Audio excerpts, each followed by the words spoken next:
Naiz irratian, bigarren kafea.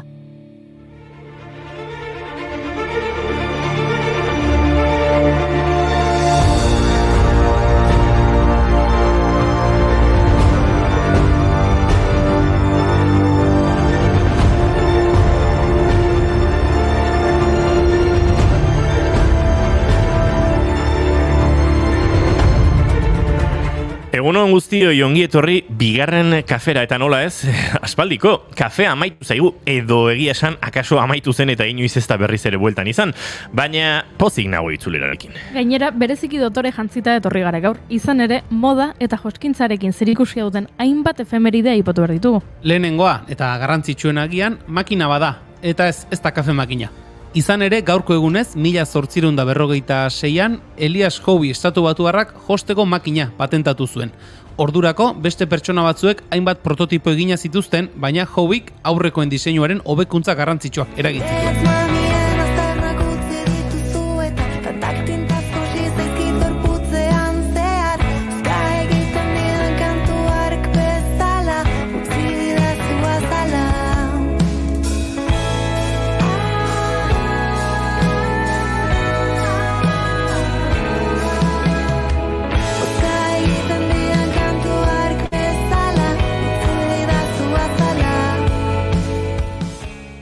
Eta ari jarraituz, literalki, no?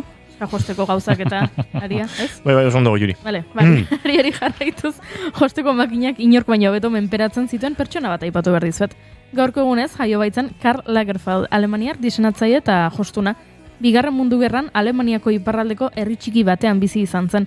Baina nera bezala, Parisera ihes egin zuen argazkigintzan eta modan bere bidea eraikitzeko. 18 urterekin Walmarteko nazioarteko sari irabazi zuen beroki kategorian, bere lagun Yves Saint Laurentnek soinekoan kategorian irabazi zuen moda lehiaketa berean, orduan abiatu zen bere ibilbidea eta gerora Chanel eta Fendi etxeen buru izan zen. Eta beste diseinatzaile bat, gaurko egunez jaio baitzen, Elsa Schiaparelli, 1880ko irailaren 10ean. Italiar moda diseinatzailea izan zen, 1930ko eta 40ko hamarkadetan bereziki nabarmendu zena. Elsak filosofia ikasi zuen eta ondoren poema erotikoak idatzi zituen, baina familiari ez zitzaizkion batere gustatu eta komentu batera biela izuten Elsa gaixoa.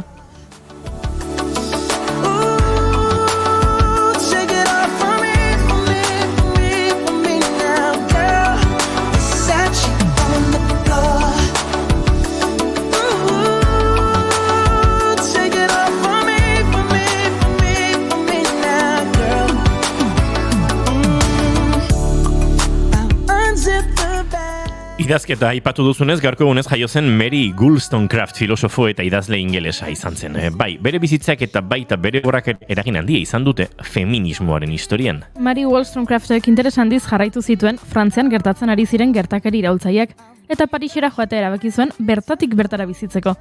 1782an iritsi zenara iraultzak Louis XVI burua moztu eta Frantzia osoa nahasmenduan murgildu baino hilabete lehenago. Garai hartan bere maixulana izango zen argitaratu zuen Vindication for the Rights of a Woman, historiako lehen lan feministetako bat bihurtuko zena. Vindication of the Rights of a Woman batez ere arrazionaltasunaren aldeko obra bada. Mary Wollstonecraft emakumeak izaki sentimentalak gaitasun arrazionalik gabeak direla dioen iritzi orokorraren aurka egiten du. Ezaugarri hori garaiko kulturaren emaitza dela argudiatuz eta ez emakumeari datzekion zerbait. And I'd be the man, I'd be the man. I'd be the man. They say I hustled, put in the work. Eta idazle batetik bestera, zorionak Xavier Borda Alberdi gaurko egunez jaio zen Azpeitiko idazlea 2004an bere lehenengo liburu argitaratu zuen, Birika zatiak poesia liburua. Eta gaurko egunez zendu zen Mikel Atxaga Fernandez, euskal kazetari, idazle eta itzultzailea. 20 urte eman zituen Eusko Jaurlaritzako hizkuntza politikarako sailburu ordetzaren bidegileak bilduma zuzen zen. 1988an euskal kazetaritzako Ricardo Arregi saria jaso zuen eta 2009an merezimenduzko Argia saria eman zioten. Haren ibilbide luze eta oparogatik. Eta urte bereko apirilaren batean, Eusko Jaurlaritzak euskaldun makila eman zion. Hori da saripila, Jesus. Oilu, oien elu, nerea. Oigo izeme,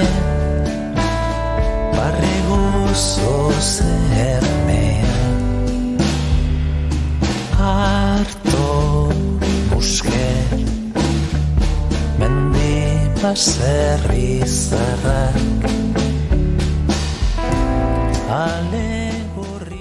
Basari ugari jasotako artista bat zendu zen atzo. James Earl Jones aktore estatu batuarra 93 urterekin hilda. Jones bereziki ezaguna izan da bere ahotsarengatik, bera izan baitzen Darth Vader edo Mufasa. Eta igotaren irabazlea zen, gogoratzen duzu igota zertan? Bai, noski Goiuri. Emmy, Grammy, Oscar eta Tony Saria etzinen gogoratzen. Ezea, gauzat esango izut, izango da, hau, Beyoncé euskalduna zarelarekin batera, gehien errepikatu didazun bizitziako kontzeptua. Beste gauza bada, igota entzun eta pentsatzen hasi beharko nukela.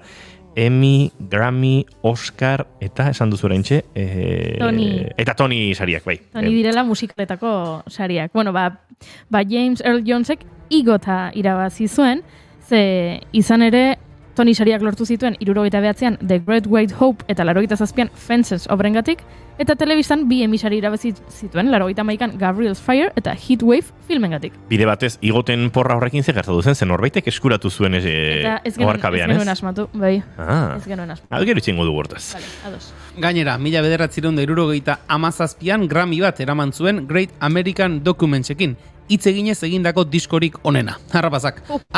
Eta ohorezko Oscar sari ere eman zioten 2011an bere ibilbide luzeagatik. Hau paso.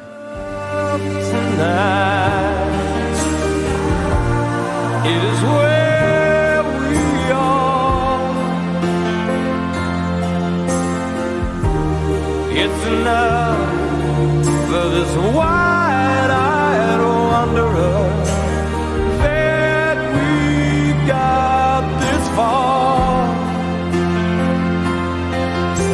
And can you feel the love tonight? Eta zinema giroan murgildu garenez, gaurko egunez jaio zen Chris Columbus zuzendari estatu batuarra, Julenen pelikula gustokonaren zuzendaria Home Alone edo Solo en Casa. Eta horrez gain, Harry Potter bat eta bi, Gremlins, Goonies, pelikula historikoen zuzendaria. Eta baita Robert White zuzendaria ere, West Side Story, The Sound of Music edo Star Trek, The Motion Picture lanen zuzendaria. Eta zorionak, Lara Izagirre, gidoilari, zinema zuzendari eta zinema ekoizle euskaldunaren urtebetetzeguna da. Asko disfrutatu genuen bai, Nora filmarekin.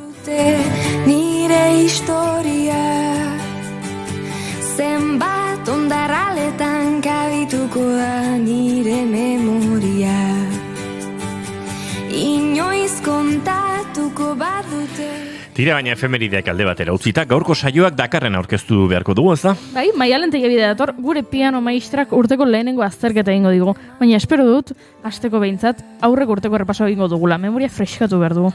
Eta Harri Iraeta ere etorriko da gurera, kuiskuistu dokumentala aurkeztuko digu. Urruñako txarangari buruzko ikusentzunezkoa. Ea ze kontatzen digun.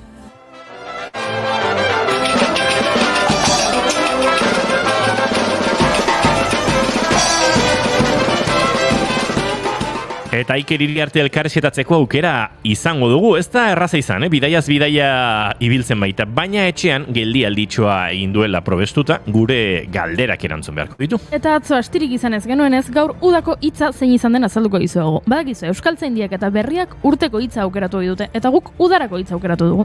Eta agian besteen bat kontu eta komeri ere izango ditugu. Beraz, piztu kafe makina. Eta presatu zuen maite dutek. Zer duzuen maite, edo zerrez? Guztiak onartzen ditugu. Entzuleok, ongi etorri bigarren kafera, iraiak 10 ditu eta asteartea da.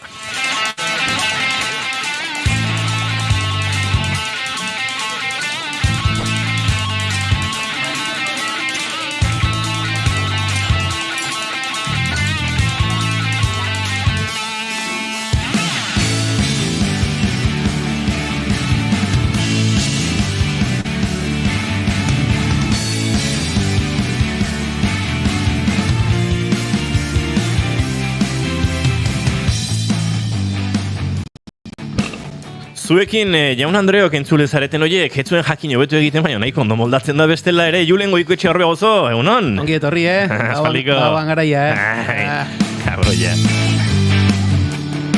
Zuekin entzule zareten horiek bere udako soinekorik politena jantzi du, baina konturatu da giroak ere txaketatxoa behar zuela. Goiuri ez zarandia, dena ez da beti. Nahi bezala irteten? Bai, bueno, gauzak ez dira horrela, gauzak horrelaxe daude. Horrelaxe daude, baina ez gaude gaizki, gure bigarren kafearen laborategitxo honetan. Tira, poesia eta letren zita hauek alde batera utzita, hemen izketan ari zaizuen Iñigo Asensio Lurbide. Gaur, bigarren kafeak zenbagarrena duen begiratu barra daukat, 8 eta 14, iraiak 10, goizak 10 eta 17 plazer bada, hemen bueltan aritzea bigarren kafea zuekin naiz irratian.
Goizeko 10 eta 18 hementxe bigarren kafean, eta tira azken orduetan esango nuke kaleratu duela Mikel Urretagoiena bateria joleak bere denbora disko berria.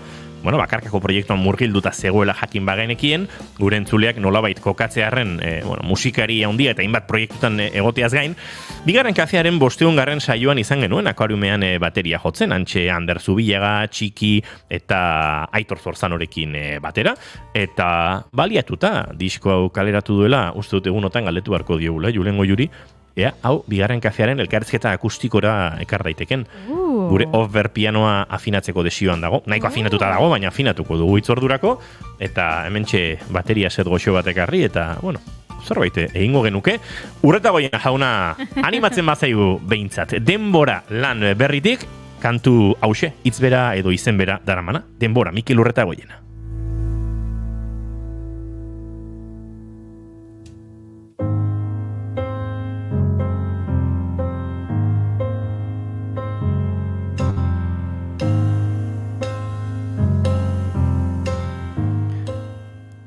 Eta gainera esango nuke gaur Maialen Tellabide datorren horretan saio hasteko nahiko musika egokia ere badela. Ez dakit Tellabidek entzungo zuen, badiote uste dut atzo bertan edo egun gutxi daramatza edo ordu gutxi edo noiz atera da diskoa. Akaso egun batzuk uste dut atzoko kontua da, ezta? Vale. Uste dute, nago seguru, baina uste dut atzokoa dela. Nik ere ala uste nuen, baina akaso Tellabideko oraindik ez du entzun eta ari zaigu entzuten onabidean eta deskubritu du.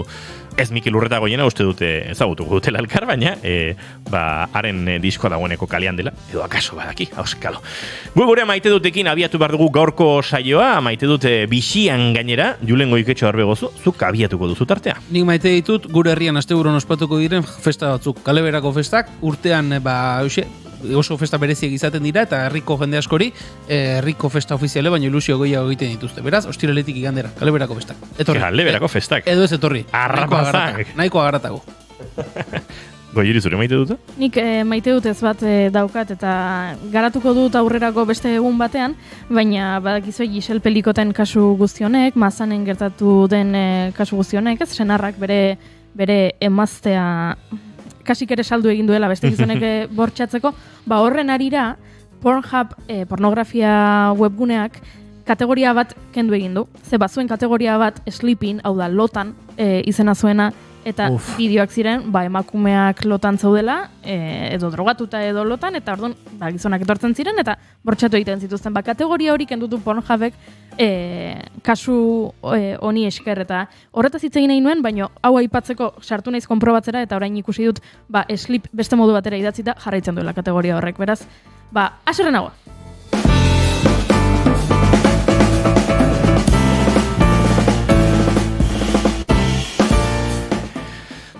Nere maite duta azalean utziko dugu, gaur suizidioaren prebentziorako mundu eguna da, eta uste dute tartea luze eta lasai hartzeko moduko gaia badela, baina tira, oinarrian bi gauza esan nahi dituzke. Gaizki sentitzen bazara eta zure bizitza nolabait ukatzeko pentsamenduak badituzu, mesedez laguntza eskatu gertukoenei edo nahi duzuenari edo deitu laguntza telefonoetara, baina norbaitek kontatzen badizu buruaz beste egiteko intentzioa duela, ez gutxietxiaren sentimenduak eta batez ere ez eman erantzun azkarrak, ez saiatu kendu hori burutik eta horrelakoak esaten sakonago eta lasaiago eta entzunez eta empatiatik egin beharreko kontuak dira eta horregatik datozen egunetan saiatuko gara adituen bitartez zuei hau behar bezala azaltzen. Baina gaur esan dut azaleko maite dut bota bar nuela eta botako dut azalekoa.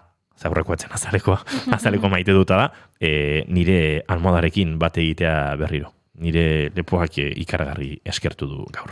Eta hau esan da, goizeko 10:23 minutu jotzera dozen honetan, bagoaz nik egokitzapen hasia denez tartetxo batean atxeden hartuko dut, Goiuri eta Julen hemen utziko ditut, eta segituan, gerora etorriko naiz bueltan, eta baina tira, Iker Iriarte agurtuko dugu hemen bigarren kafean segituan gaurko saioari bidea egiteko.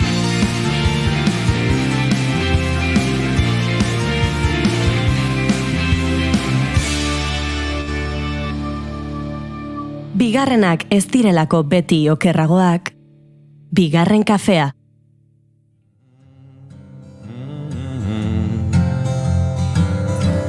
Zeure gorputza da orain nire iria. Zeu zara orain nahi dudan aperria. Dabilen harriari ez omen zaio goroldiorik sortzen.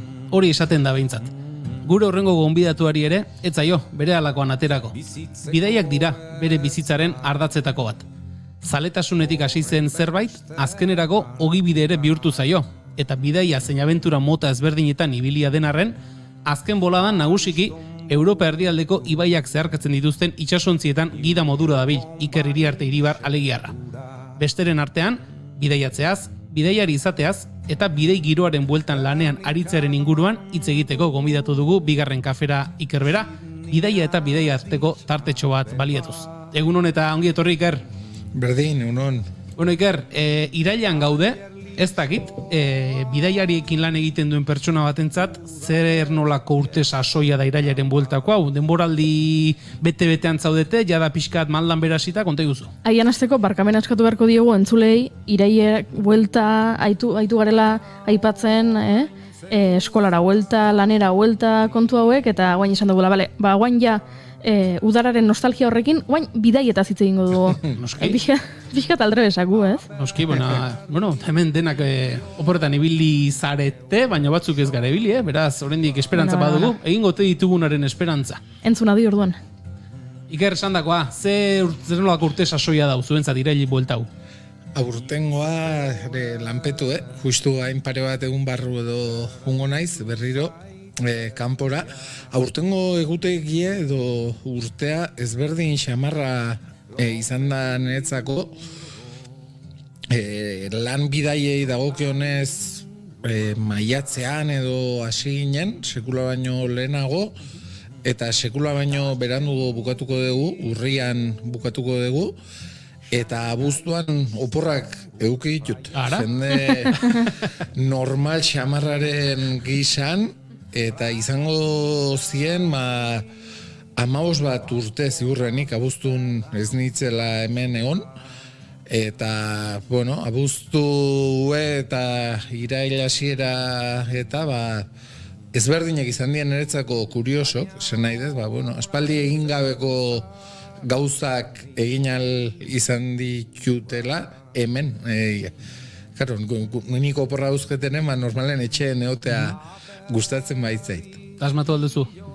Gauzak egiten? 15 urte eta gero abuztuan egin asmatu duzu? Bai. Misterio ondiri bare, baina astebete bat mendian, Pirineotan, Asturiaseko kostan beste pare bat egun, lo egin, kirol pixka bat, irakurri, frontoira joan, parrandaren bat ere bai, gustatzen zaizkigun gauzak batez ere.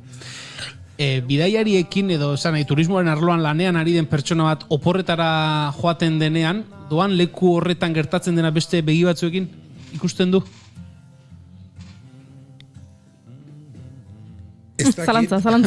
Zalantza. Ez dakit beste begi batzuekin nirekin ikusten bai ditut gauzak, baina bai arreta berezia edo jartzen diedala, baina oso urrutira joan bare, baita agian hemen Tolosan bertan edo Donostin, edo bueno, batez ere taldean doazen multzo hoiei eta edo gida batekin eta azalpenak ematen edo bueno, bai arreta jartzen dietela. Beste gauza bat asko fijatzen naizena da nazional bateko autobusak eta asko pasatzen die bueno, agentzietako autobusak eta aurrean kartelekin gidari bat dutela igual transportinan, gidariaren ondoko aulki horretan, ez da? Horri transportina deitzen zaio? Bai, uste, bueno... Zerbait ikasi du? Bai, transportina, bueno, ez da guk... transportina ez dakit, ala ituko zaion guk deitzen diogu. Ez, txakurrek eta katuk hor sartuta abibien sartzeko, baina bai, bale. Eta autobus horiei eta bai arreta jartzen dietela adibidez, beti abertze konpaini ote dan, edo nora ote doa zen, edo... Gero oporrak bizitzeko moduan, edo ez dut uste, gainuntzean aldea hundigirik ongo daniken zure oporretatik nire etara ez dut uste. Iker, esan diguzu, bueno, esan dugu baita ere turismoaren alorrean zabiltzala, esan dugu sarreran ere, bidaiaren arlo honetan lanean hasi aurretik bidaiari ere izana zaitugula, noiztik edo nondik datorkizu bidaietarako zaletasun hau?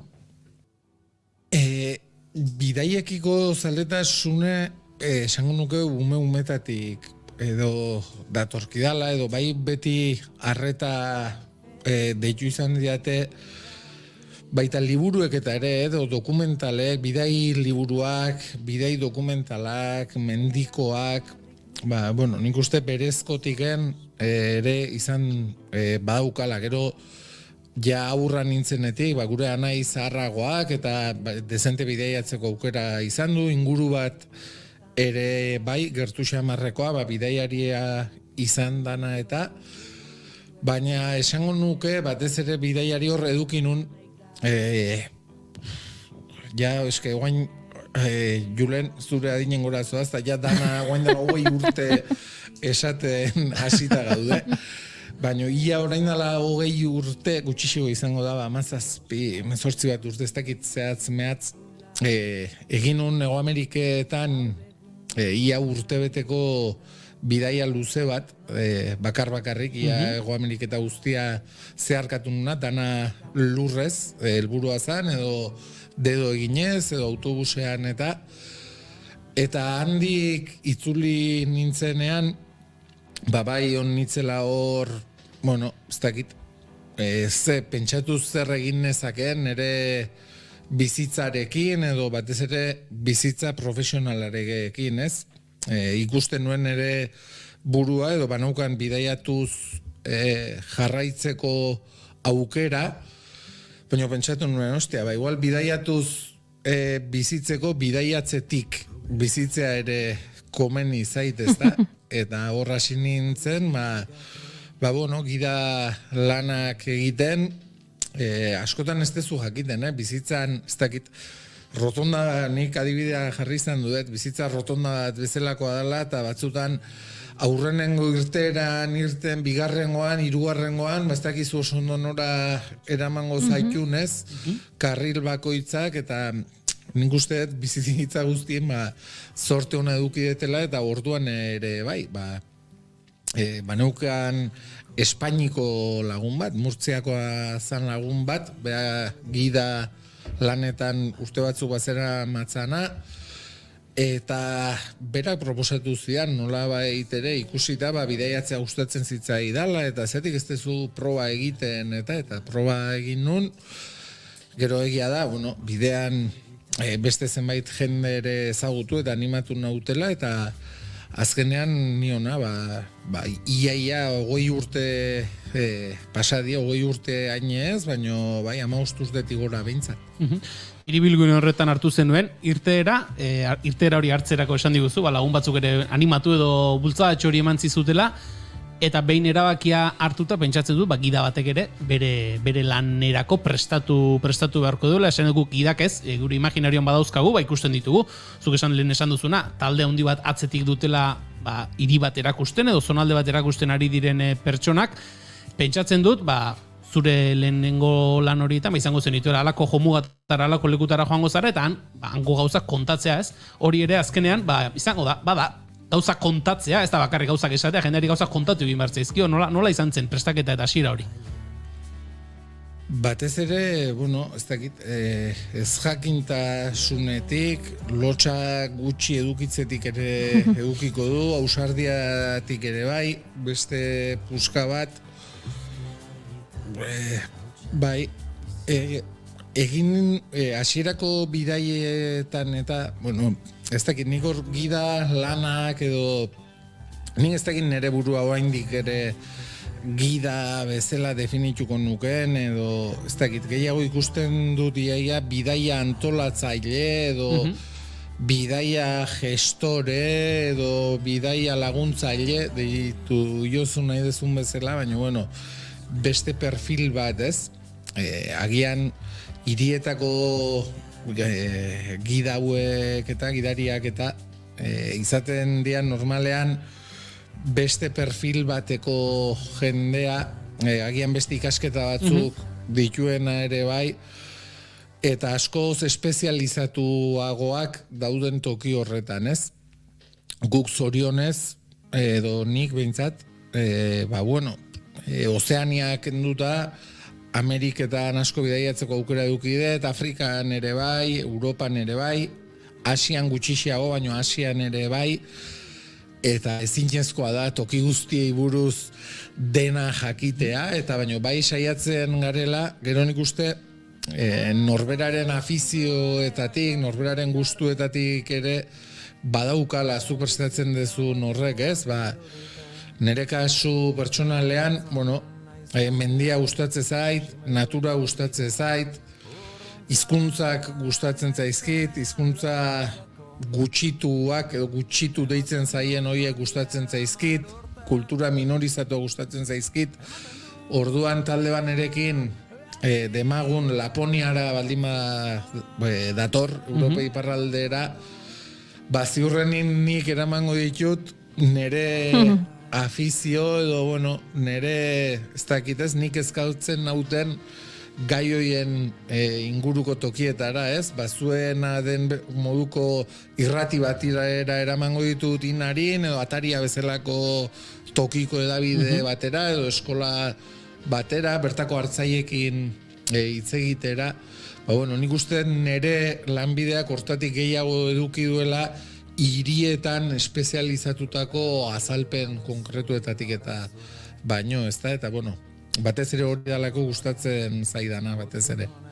Sarreran aipatu dugu, Iker, gaur egun nolabait ere nagusiki edo esan genezakela, Europa erdialdeko ibaietan dabiltzan itsasontzi horietan egiten duzula lan, aipatu diguzu, Afrika, Amerika, Europa, hizkuntza gutxituak, oso mundu zabala, horrela ohituta dagoen bat errez errenditzea alda? Ontzi baten barruan bidaia antolatzaile lanetara naritzera? Bai. Oso erraiz, baina ez dakit. Neran egun edo hitz egiten nuen lagun batekin, ez? Eta gu batez ere nola hoitu garen, ez dakit, austeritatea esatea gehitxo esatea izango da gian, baina, edo zein tokitan lo egiten, edo zer gauza jaten, eta, oain bufet gosariak, bazkaria jarrita, afaria jarrita, erropa garbitzen dizute barkuan, nahi baldin badezu baita oea ere egiten dizute, eta, nik uste horrela ohitzea ziurrenik erresagoa izango dela, horretan, alderantziz baino, ez? Hori bakarrik egitera ohituta dagoen pertsona batei nekezago kostatuko zaio ziurrenik, ez dakit, baina lurrean lo egiten edo astebetean dutxatu gabe ibiltzen baino, ez? Bueno, gure kasua pixka bat alderantzizkoa nola izan den, bai, eta aigei esan horretaz gain, egun daukadan lan profesional nagusien hori, agian aurrera gore pixka bat sakonduko duguna, baina asko gustatzen zaidan lan mota bat da, batez ere nioen bide horretatik, ez? Gidari lanetik eta baino gehiago, ez dakit, antolakuntza, kudeaketa, gestio lanetik gehiago daukadalako eta asko gustatzen zait lana. Iker, zuk orain ontzi horietan egiten dituzun egonaldiak esan genezake, asteetarako joaten zara, ben normalean etxetik ateratakoan, ez dakit, hilabete batean gutxi gora bera, zenbat bidaia ezberdin egin ditzakezu edo joaten zaren bakoitzan, egonaldi horietako bakoitzan, zenbat bidaia ezberdin egin ditzakezu?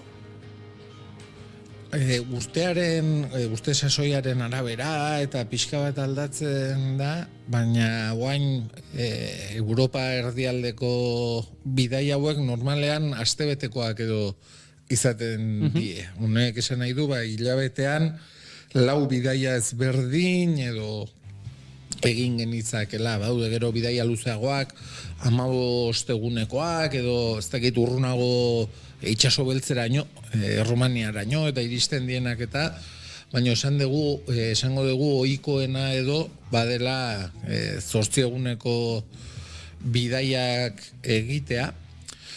Nik uste lanerako, ez diot bidaiatzeko baizik eta lan profesionalari begira, egun kopuru egoki xamarra ere badela 8 eguneko hori. Hau da, bueno, gerra gehiago ematen dizun jendea edo etxera doa, 8 egun pasata, majoena dena ere agian lotxagabetzen hasten da, eta 8 egun pasata etxera doa, eta bueno, badago hor neurri bat, baita jendearen aldetik ere, etortzen den jendearen perfila kontuan hartuta, eta nik usteet 7-8 egun nahikoa dela. Jendea 7-8 egunetik aurrera, naiz eta komoditatea guztiak eduki eta pixkan nekatzen eta hasten dala, batez ere bidai tipo hauetara etorren jendearen perfila eta bueno, 8 egun pasatan ibintzak guztua bialtzen ditut. Gure hola xebiliga, itxasuan aurtengo udaran lagun kuadria eta 7 egunetarako eta 5. egunean kuadriako batek, Inigo zure izena esango dut, sentitzen dut, 5. egunean han jikitzen garen eta esaten duen, bueno, listo ez da? Eta, listo ez eta. Nik egun gehiago, ez ditut behar? Eta gu, Inigo, itxasontzi baten sartuta gaude eta hau dena hartuta dago, eta bain, nekez jongo, osea, etxea, baina, behak esatezun, bueno, ondo, eta bain, bueltatu ginen, jendeak galdezka kaletik da, eta zemo zibilizate, eta bideia eta argazkik eta ikusi jut, eta zemo zibilizate, eta inogok, bueno, luzetxo igual, Eta hola xe, baina esan behar diet, bai, hemen bidei kontuen eta zasko dagin pertsona batek 8 egun aipatu duela hola tarte majo bezala, erez? Hori xe izango da, mendik aurrerako tamaina. Bueno, baina nik, ezautzen deten, zure lagun hori Inigo edo, zati, oporretatik buelta normalena izaten da, zemuz oporretan, eta de puta madre, kristonak, motxetxo geratu zaizkigu, ez dakit zer, zenbat eta urrunago jun hobe, eta ez dakit, ematen du, oporretara juten ez dana, edo abuztun hemen geratzen dana, edo ez dakit, ez dala inor, edo oso jende gutxik esaten du bidaia batea jun eta gaizki pasadula, edo aborretu egin dala, edo nahikoa izan dula, edo, eta bani, bueno, ondo iruditzen zait. Bai, hori hemendik ere aldarrikatzen dugu hori, Eizu, haian gerta dakizuke, zara gustora ibili kanpoan, eta kosta egiten zaigu, baina esan behar da, bidaia hau, iria uniri, edo, begira, pasaden urtean ez egin honegun nintzen da asko zobeto aurten baino, ea hurrengoan asmatzen dudan, edo, bai, lotxa ematen digu hori onartzeak, ez? Dudari gabe, hori horrela da. Iker, aipatu dugu, itxasontzian 8 eguneko egonaldi hori dela zuretzako egokiena, edo ideala esango dugu, Konta eguzu, zur pentsatzen dut, zuri itxasontzira talde bat iristen zaizu. Esan diguzu, lehen, bidai antolatzaile bezala gehiago duzula zure burua, zuri iritsi zaizu, turista talde hori zure ontzira, hortik aurrera 8 egun horietako egunerokotasuna nolakoa da? Bai, pixka bat, batez ere entzuleek ideia bat edo izan dezaten, Europako gurutzantzi hauek eta ez dira mundiegiak ere, azkenengo urteetan lanean ari naizen barkuak, kabituko dira 150 bat lagun edo horrela, 150 bidaiari, eta 50 langile inguru. Ratioa izaten da normalean, 3 bidaiariko langile bat, edo nun bat horri izaten da ratioa, ez da? Eta guk 150 bidaiari horiek aireportuan jasotzen ditugu, eta astebete amaitu ondoren berriro aireportuan entregatzen ditugu. Segi ebendik. Eta segi emendik, baina horrek infrentzua ere baduka, eta da talde beste 150 lagunak hauek joan ordurako iristen diela, ez da? Orduan, hori izaten da, abia puntua. Kasu honetan, Danubio ibaiari buruz ari gara hizketan, eta Munitzeko aireportua izaten da, guretzat hasierako hasteko eta bukatzeko tokia. Handi joaten gara, Baierreko, Babierako azkenengo irira edo, justu mugan Alemania eta Austria artean dagoen irira, han enbarkatzen dugu, eta Danubion navegatzen hasten gara, eta nioen lehen pixka bat aldatzen da, daukan ibilbidearen arabera, eta barkoaren arabera, baina normalean hori izaten da, mintzat gutxienez Hungriaraino, Budapesteraino edo iritsi, eta gero berriz bueltan etorri, eta esango genuke ohikoena hori dala 8 egun horietan. Eta pentsatzen dut, egun horietan zehar, hiri ezberdinetan, geldialdiak egin, eta itxasontzian doan turista talde horrekin, izango direla, bisitak eta bestelako jarduerak, eta hoien koordinazioa izango da zuen egitekoa. Hori da, nire azkenengo urteetako, pandemia aurretik izango zen, 6-7 urteetako lana, batez ere da, guzti hori kudeatzea, eta karo, azkenean, ardura ere bada, ez da, 150 bidaiari, 50 langile, esango dugu nolabait, ez dut esango zure menpean daudenak, baina, bai behintzat zuk agindutako egin behar dutenak edo, eta batez ere hortan aritzen naiz, barkuko gauzak, erreserbak, autobusak, museoak, bertako gidak, eta gero asko improvisaziotik sortu daitezkeen, ez dakit, problemak edo konpontzen saiatu, izan daitezke problema txikiak eta handiak, esan nahi dut, izan daiteke bidaiariren batek lentila galdu duela eta farmazi bat topatu behar dela, eta izan daiteke barkoari motorra izurratu zaiola, ezin dula navegatu eta aurkibidea, irtenbide bat aurkitu hartzaiola horri, ez da? Abaniko guzti horretan sortu daiteke genari nolabait erantzutea edo Daniel Lanat horretik esaten nizuen hasieran, nik uste batez ere erakargarrien suertatzen zaidan lanaren zatia edo, ez dakit improvisazio hori dan, baina bai nolabait erantzunak ematen saiatzea, eta karo, gero zerbait ondo egin dezunean, edo ustez asmatu dezunean, eta geratzen zaizun sentsazioa oso ona izaten da, asmatu ez dezunean, batzutan gauean, ohera junda lo hartzen, kosta egiten da. Hori izango da, baita bidaiariek agian gehien eskertzen dutena, ez? Hau da, arazo bat topatutakoan, hemen daukat pertsona bat, konponbidea hori emango didana, edo behintzat bideratuko nauena, jakiteko, arazo txiki zein handi, ze gero gaina bidaiatzen, agian zure etxean txikia izango litzaken arazoa bidaia batean erraldoia iruditzen zaizu, eta hori eskerronekoa izango da jendea.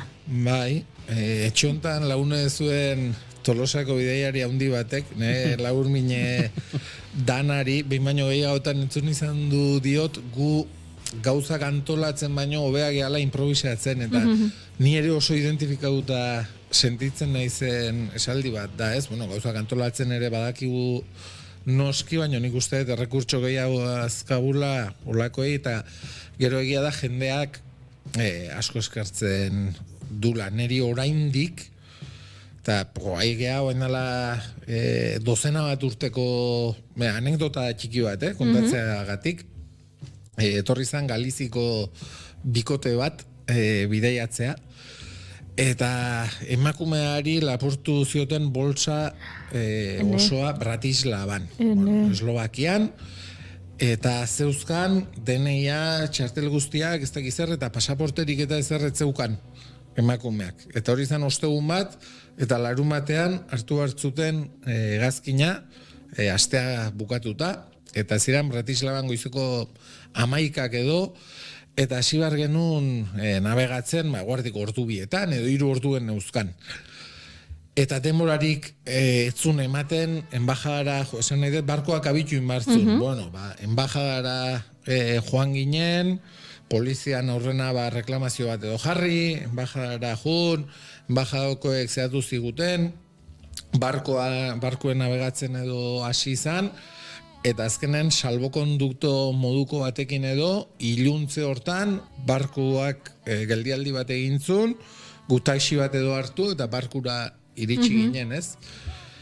Gaur da egune, oraindik Eguberritan, enpresa bat edo zeukaten, Ardo Albarino enpresa bat edo 12 urte pasaira, eta gaur da egune Eguberriero gure amaren etxera kaja bat Albarino iristen dana, eta esaten ez, ostia, ze politxe, ez? Pasari 12 urte, eta jende hori oraindik nekin guatu iten di, Eguberrik iritsi, eta kaja bat Albarino Pentsa, emakumeak ze ondo, ingozun lo gau hartan. Bai, pentsa, eta guk ere ze satisfazio, ez? Eta guain handigoa, kaja ardu iristen denen. Ama bihurte eta gero. Iker, aipatu duzu, bidean, urte guztietako esperientzia hauekin, errekurtsoak eta badituzula, ez? Nola jokatu, itxasontzi, Europa erdialdeko itxasontzitaz ari gara, baina jak aipamen egin duzun, Josu Istuetaren aipamenare egin duzunez, berarekin ere ibili zara, bidaiak eta egiten, pentsatzen dut, Europa erdialdeko itxasontzia handi horietan bezalaxe, hemen inguruan Josurekin egindako bidaia, hemen inguruan esaten dut txikia badakit handi hauek ere kanpoan egin dituzuela, baina hoiek ere badira ez, errekurtso horiek lortzeko bide esperientzia azkenean, pilatzen zoaz bai batean eta bai bestean. Bai, inolako zalantzai gabe, hasieran esan dut, Murtziako adiskide arek zabaldu ziala ziurrenik lehenengo zirrikitoa bizimodu honi heltzeko, baina gero eduki ditut hor ezinbesteko makulu batzuk, horietako bat nola ez Josu da, niretzako zorte handia izan da Josu ezagutu alizatea, Josurekin bidaiatu alizatea, eta gaur egun lagun min izatea, ez da? Batez ere, nora bidaiatu eta baino gehiago nola bidaiatu jakiteko. Eta nola ere diot ez autobusa edo ez dakit edo presa edo gehiago, nola gerturatu bertako jendearen gana, ezta? Nola mantendu errespetua, gauzak nola egin, eta ostia, gaur da egune, barkuna honen ere zerbait edo pasatzen zaitenen, askotan pentsatzen dut, ostia, Josu ze pentsatuko teluke edo ze ingo teluke gure atxonak zea hontan baleo, kasu hontan baleo, ezta?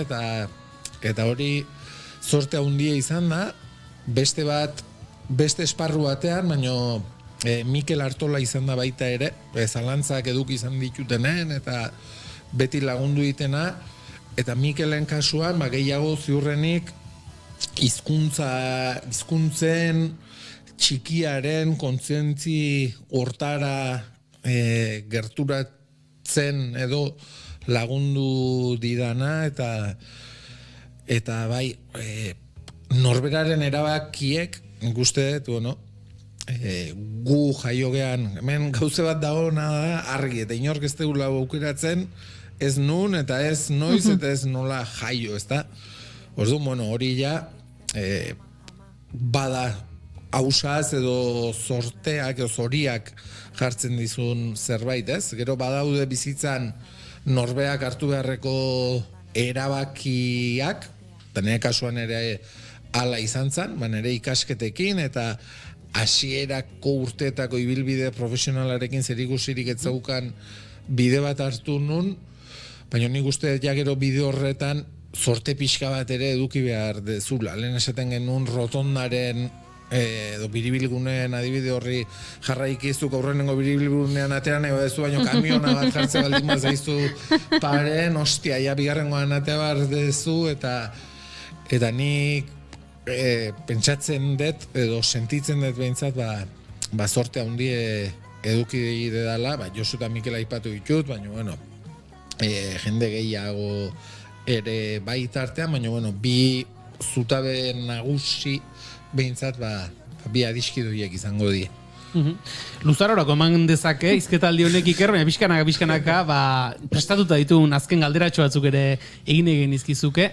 Esan dugu, gaur egun bidaiaren alorrean zabiltzala, profesionalki lanean, baina urte hauetan ikusentzunekoaren arloa ere landu duzu, hoietako bat dena esaten hasita, bidaiekin lotura zuzena duena, eta Josu Iztueta ere tartean zen arrastoan dokumentala egintzen duten, duela urte batzuk, eta iaz, bigarren kafean bertan, Donostiko zinemaldi bete-betean, etorri zineten, Pablo Dendaluze eta biok, auzolangiltza dokumentala aurkeztera. Pentsatzen dut, bidaiari zaren aldetik eta bidaiatzak gustatzen zaizun alde horretatik, horrelako ikusentzuteko gehiago egiteko milaka ideia ere sortuko zitzaizkizula, ez? Batean eta bestean egin dituzun bidaia eta izandako bizipenetan. Bai,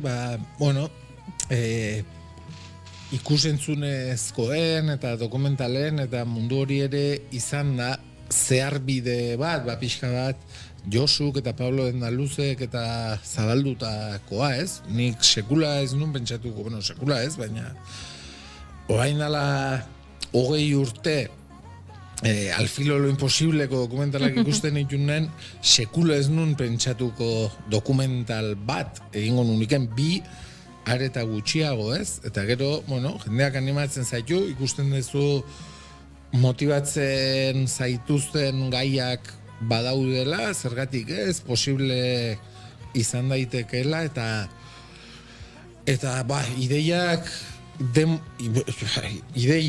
baliabide eta demora baino, ideia gehiago noski dauzkagu, baina etorkizunerako, ez dakit, noiz izango dan, ze etorkizun zen bateko denbora tartean izango dan, baina badukat ideia bat bai, kirol, bidaia erekin zerikusia daukana, beste gertuko lagunen batekin, baia posible dan edo bete dezakegun gure amet txikioi. Aurrera pentsu hori edo spoiler txiki hori eginda geratzen da, eta bukatzeko Iker, esan duzu duela 17-18 urte Hego Ameriketan egindako bidaia hartan hasi zen nolabait ere, ez dakit, bidaiari bilbide hau, gero bidaietatik eta bidaiaren inguruan profesionalki bizitze hau, aurrera begira, ez dakit, etorkizunari begira, etorkizun ertain luze bati begira, berriz ere biribilgunean sartu eta beste irteraren bat bilatzeko burutazio hori badu Ikereri artek, edo orain egiten ari zarenarekin kustura zabiltza? Bira, guantxe lehengo azten edo bete ditut 40 urte, horrek esan nahi... Prionak. Eskerrik asko. Baina, horrek esan nahi du nolabait nolabait esateko, baina bueno, nire bizimodu laboralaren erdia esango dugu. Nunbait hor egin dudala, ez? Eta justu ustez nuen norabide batean, unibertsitatean hasi ginenean. Printzipioz, bizimodu hau usteko asmorik ez daukat. Nik uste lanbide baino gehiago gaina, bueno, bizibide baino gehiago bizimodu delako, ez? Lehenko ateratzen ditun kontuk, Gero, batez ere diot, igual zenbait tokitan alperfama baukagulako. Eta urtean egiten ditu normalean 120 egun edo, etxetik kanpo, 4 bat hilabete, urte eren bat izango da. Eta lan ordutan, ia 2000 ordu, ia 2008 ordutik gora. Eta adibide bat jartzearren, irakasle batek, lehen hezkuntzako irakasle batek, urtean 1300 ordu sartzen ditu. Hau da, egia esaten, udararako 120 egun horietan, ia irakasle batek baino 500 lan ordu gehiago egiten ditu ala, ez? Bizimoduarena gehiago nion, bizimodu honek albi egitetu didalako gero dokumentalak egitea, hitzaldiak ematea, eskoletara joatea, bertsomundu ere, bueno, ez profesionalki, baino bai, hor ere jardun bat egin ahal izatea, ez dakit, gustoko gauzak egin ahal izatea, eta gaurkoz, ez den ere burue ikusten, ez dakit, astelen batean goizeko 6etan jeki eta goizeko 7etan lantoki berera egunero joaten, ez da? Irailetiken uztailera. Noizbait premie etorriko balitz, noski egingo nukela, baina aukeratzen jarraitzeko modua daukadan edo daukagun bitartean, hortarako zure inguru gertukoenak ere, zure familiak edo zure bikotekide, semea batena, lakoen babesa ere behar dezu gertukoenena, nire kasuan badukadana, zorionez, eta orain goz, bizimodu honekin jarraitzeko asmoa, bizimodu honekin jarraitzeko asmoak ez du esan nahi urren urtean Europara bueltatuko naizenik barkuekin. Agian egongo naiz Patagonian, edo agian iguazun pasako dut udara euskaldunei bisitak egiten, ez? Hori ez dakit, baina bai bizimodu bezala, bizimodu honegi jarraitzeko asmoa bai bauka dela noski. Gu bukatzeko, nik bintzat bi gauza esango izkizut. Bat, gustoko egin alizatea gauza ederra dela, eta bestetik guk alperfamarik ez dizugula jarriko, Iaz egin ziguruzun bisita, aurten ere egin diguzu, eta uste dut etorkizunean ere bisita gehiago egiteko bidea zabalik geratu dela. Iker Iriarte Iribar, eskerrik asko, zure gaur egungo bizimoduaren ingurukoak kontatzeagatik, eta eutxi horri, luzaroan. Ez horregatik, lehen trekitilarik eta despeditzen bentzien plazetatiken, deitu berri zen nahi zuenen gustatoreko gara, nire kasun ere, berdin, eskerrik asko, deitzea gatik eta laester arte, ondo izan. Berdin, Iker. Aio.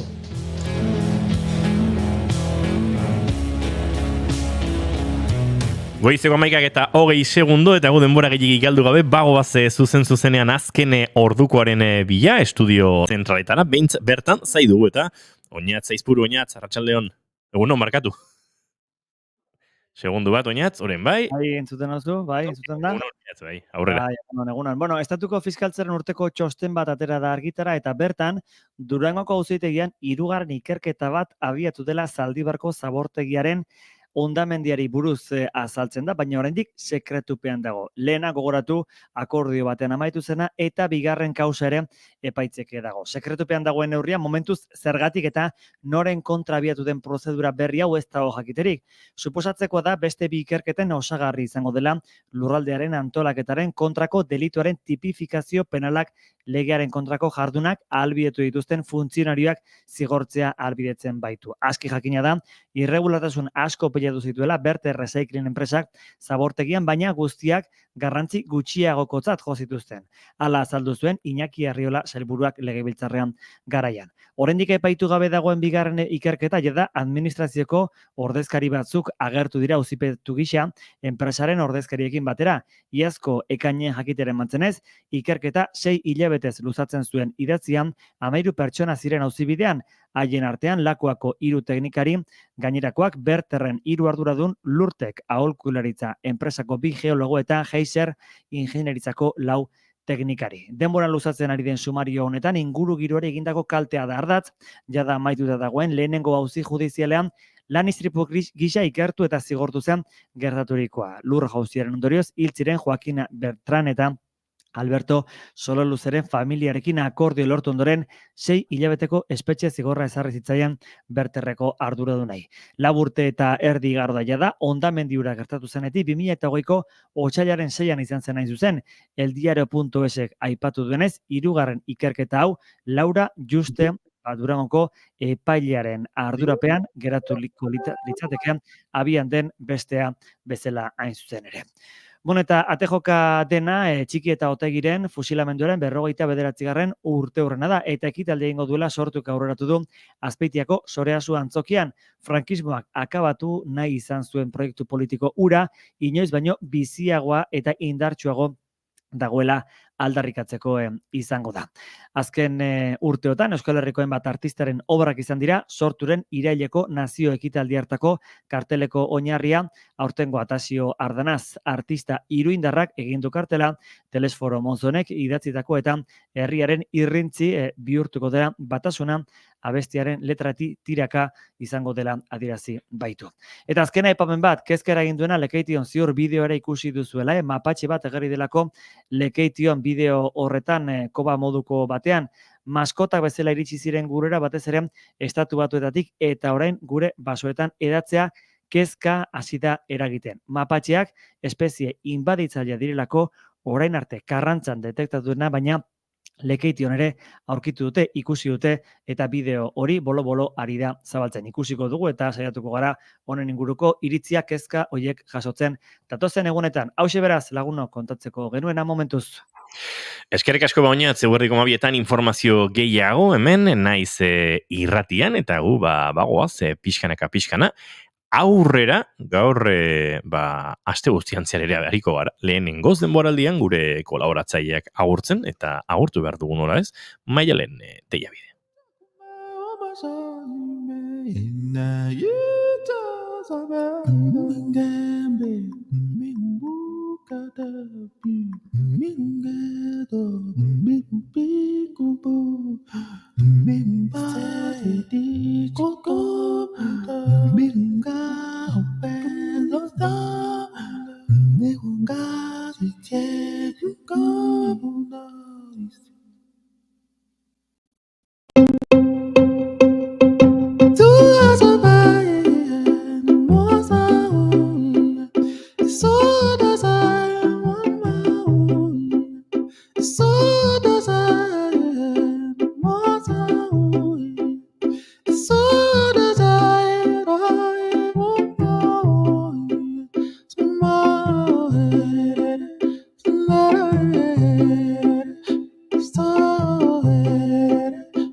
Goizeko 11 eta 5 minutu eta esan da bezala, urteko aspaldiko momentu hauek ere bizi behar ditugu, eta horren bestean, gaur Maialen Teiabide agurtu behar dugu. Maialen, egunon? Egunon. Eta uda osteon edo danakoa?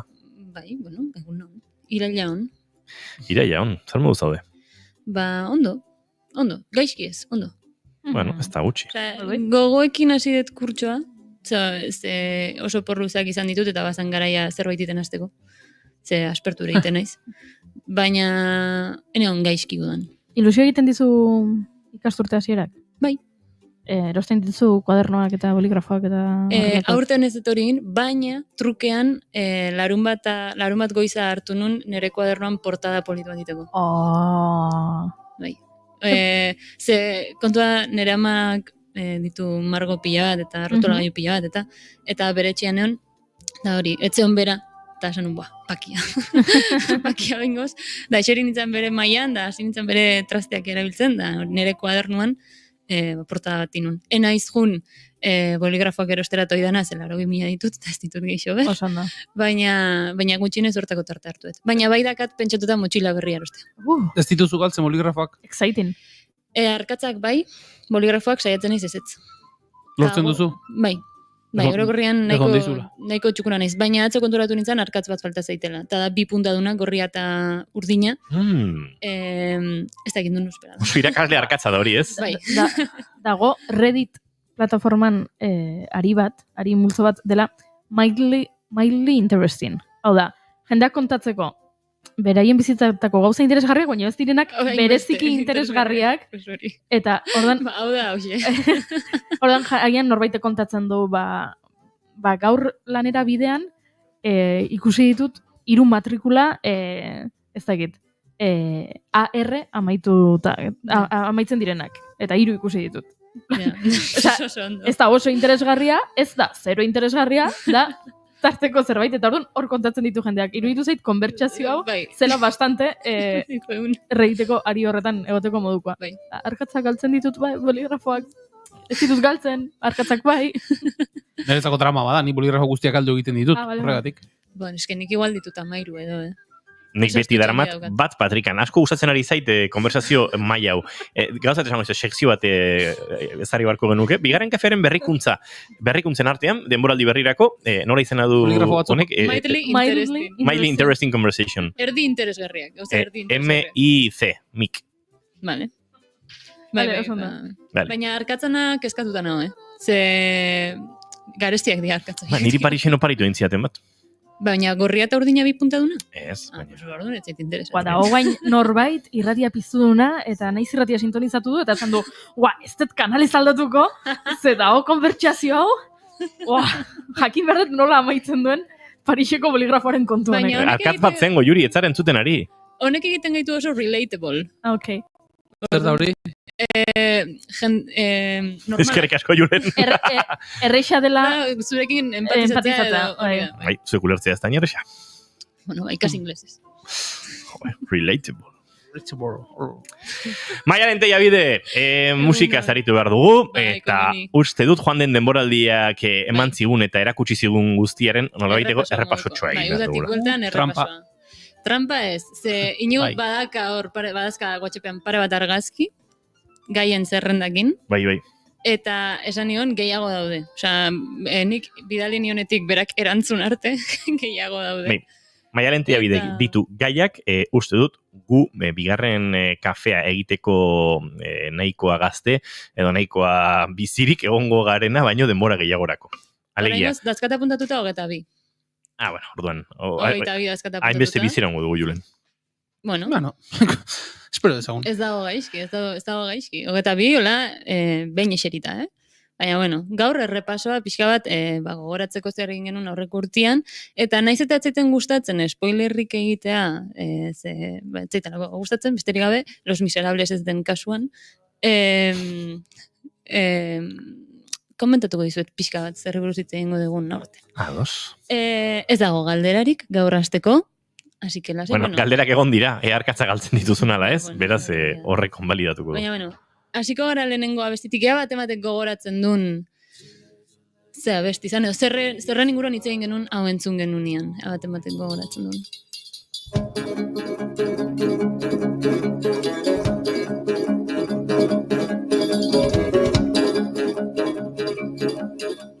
Hombre, zalantzari gabe da Silisonic. Hori oain dela denboraldi zentzen. Bai, ostras, estartzen ari gara. Hau zera da, Mongolia inguruan egiten duten hori. Kontu zer. Grabeak eta hori... Nola ditzen zaio horri?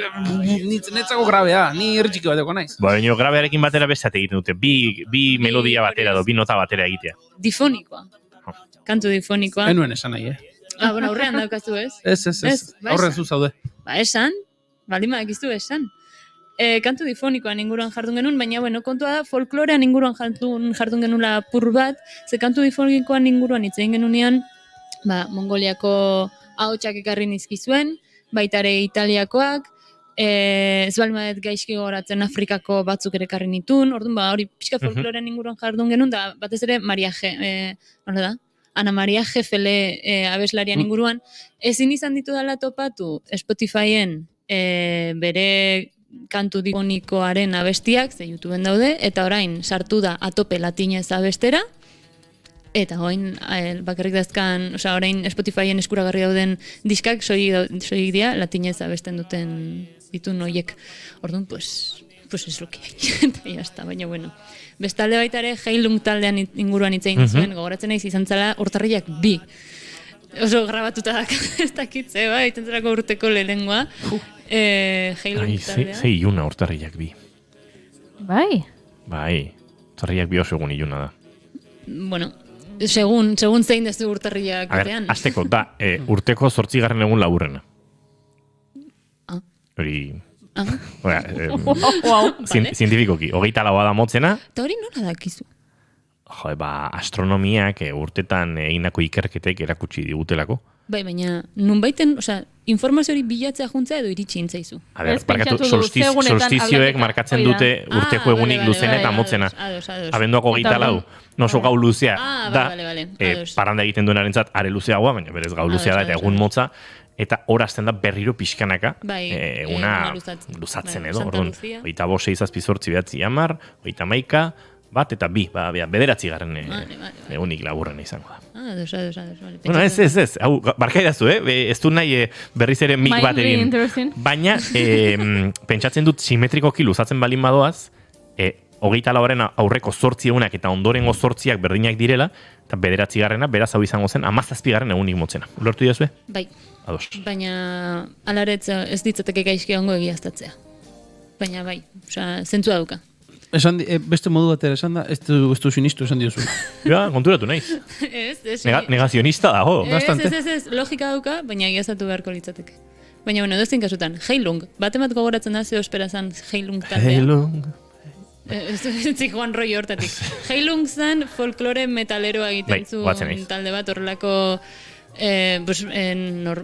digamos, folklore nordikoa hartuz, eta referentzia nordikoak hartuz, musika neko gogorra egiten duen taldea, pixkat arima sendatzeko egiten dutena, eta bar. Hori izan Heilung. Orduan baizan beste modu bat folklorean sartzeko, baina beste alderdi batetik. Alare, dago talde bat esan nahi, hain urrengo multzoa, dela egean niri gehien gustatzen zitena, ikusten da nondik ni joan ni. Jarri baldin badezakezu Inigo 3. abestitxo hori, dela Have You Heard? Justo hori entuten ari gine, eta pentsatzen Heilung jartzea, pixkate, ez, ondo, nire zuk, ala agindu duzu gidoian, eta nik hartu dut askatasuna hori aldatzeko, eta gaizki egin dut antza. Hau, zein talderena den asmatzen duen entzat, Amar Pustarri. Eske nik ikusten ari naiz. Goiuri edo Julen. Nire ikusten ari naiz. Jope, Julen, zu ikusten zaude? Baina ez dut asmatzen. Jarri altu. Baina, entzulei pistaren matematiko ere? Bai, Pelazo gitarristak. Talde hontaz hitzein genuen, lehenago ere, bai, esango nuke, edo okernabil? Nik esango nuke baietz. Esan dizu Pelazo gitarristak? Bai. Eske hori da pista bat, Maialenek ekartzen dituen musikari guztiek daukate Pelazo. Hori da musika hitz egiten dela esatea bezala. Bai. Pelazo ez da irizpidea, bai. Bueno, baina taldearen pianistea Burusoila da. Ez, gezurra. Bueno, astu ginez. Ez, ile luzea zeukan baita. Pelazo. Ez. Have You Heard? Pat Metheny Group taldearena. Jazz fusio munduan sartu ginean desente aurreko denboraldian, eta aurtengoan ere badazkat gutxi batzuk, onartu behar dut, ze kabra tira al monte, eta, bueno, pues, gustatzen zait eta karriko. Akaso oso okernago, baina eguiaren inguruan itzien genunean ere, ez genuen Pat Metheny batu? Ziur ezetz. Seguro? Ziur. Eta gaina eguea izan zen... Aurreko denboran. Espaldi. Abindela bi. Txuri beltzen. Euiaren inguruan jardun genunean Yellow Jackets taldea. Ekarri nizuen. Bai, baina erreferentzia gehiago aipatuko zenituen. Pat Methenyk eguiara biltzen zuen. Pat Metheny gitarrista da, ez du eguiara biltzen. Bere proiektutan bai? Ez? Ez esango nuke. Bale. Osea, ez dut eskua jarriko zutan, gaztelera esaten den bezala. Ez dut apustu ingo, baina ez dut esango nuke. Osea, Pat Metheny-ren soinua da teklatuak eta gitarra. Eta gainera gitarra espezifikoki sitar soinu bat eta soinu oso garbia eta hori dena. Haizezko instrumentuak ez dira bate ohikoak. De hecho, esango nuke ez dakatela adibiderik buruan Pat Metheny haizezko instrumentuekin. Baina, bueno, nor daki, ez dakit bere diskografia osoa buruz, egia esan. Baina eguiari buruz hitz egin genunean, Yellow Jackets taldeari buruz bai hitz egin genula, eta ekarri nizuen talde hori ona, eta jardun genuen nola bazeukaten laukote mitiko bat, 80ko hamarkadatik, 12 urtez edo irauntzuna, baina eske taldekideek, ia 50 urte damakite taldean, eta jarraitzen dun talde fusio ez dakit nola esan, luzeenetakoa da, edo... Mandareño kafe bat zordiazu. Ze diskotan ze abesti. Eske, Gasteizeko jasaldian jo dute Michael Breckerrek eta Pat Methenyk elkarrekin, Brecker eguiarekin. Joder, baina hori da zuzeneko bat behin. Bai, erreferentzia gehiago topatuko ditut, baina badaude. Vale. Kafea. Nik uste kroketa batzu jokuan jartzeko, txaka postu da. Gero maialen hasiko da, kroketaren esneak ez dakiz zer, arazoak izango ditu. Ze urte? 2000 urtean. 2000 urtean. Baina esango zuen, nintzen bai jaiota zinen. Hori egiaztatu, goiurik eta nik egiaztatze lana egingo du, goiurik. Venga, hori tokatzen zaigu bilatzea hori. Baina... Pixoa sentitzen naiz, manikalingan, Bakearen artisaua, hemen... Zuen arteko... Bueno, barkatu. Maialen Triabide eta biok eztabaidatzen dugunean gogor eta gogoz eztabaidatzen dugu. Hau oso... Axalekoa. Ez da eztabaida bat. Da, besterik. Xirikatzeko eta kafe baten trukean. Azkeneko aldiz elkarrekin egon ginean afaltzen hor. Musikaren inguruan eztabaida sendo eukiden. Bai. Enintzan aserratu, uste zu ere ez. Nire ez, baina... Ez geunden ados. Ezkenden batera ados. Hori ere ona da. Bueno, Pat Metheny. Hori da, Pat Metheny, Yellow Jacketzen inguruan jardun genula. Oraindik martxan daudela 70 urteko karka hauek, baina oso onak diala. Baita ere Bobby McFerrinen inguruan jardun genuen, da hasieran jarri dagoen abestian egilea.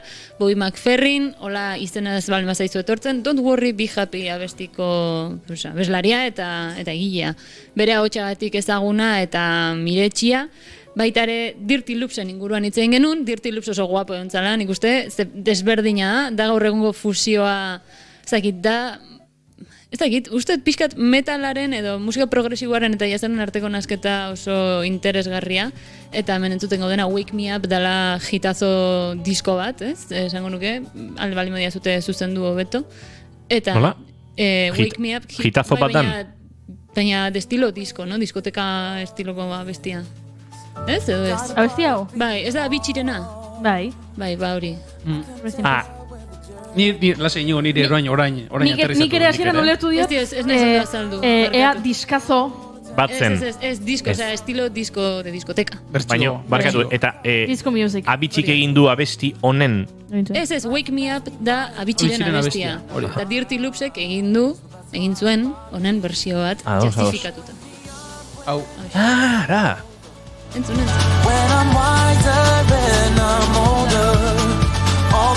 Neoke Morat bai bat barkatu jazen.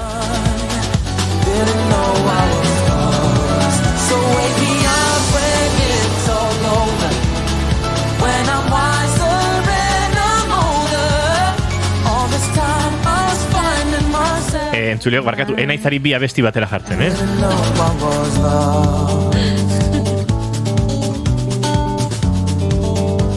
Ai, pixkat Morat bat dauka. Morat edo Morat? Morat. Ez da egin nordan Morat. A ver, Morat bomboa beltzetara abesti guztiak egiten dituen artista latinoamerikar bat. Vale. Ez, Morat, esan dezu, Morat talde bada? Bai, baina tipo bada, frontman bada. Talde izena duen, ez da egit, bakardari moduko bat, ez? Osa, The Weeknd pixket. Ez. Taldea duelako inguruan eta The Weekndek igual, ez? Taldea.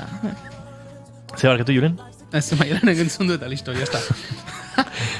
Bide batez, arkakusok dio maialenek erraten badu hitazoa da, eta kitxo. Bueno, eske Wake Me Up... Bai. Bertsio denetan. Entzuten ari garen hau bertsio tzarra da, eta originala ere temazo da, bai. Eta, bueno, beste bat baita ere, niretzat jitazoak egiten dituna, baina ez daukatenak nahikoa fama, Luis Cole, artista, kompositorea.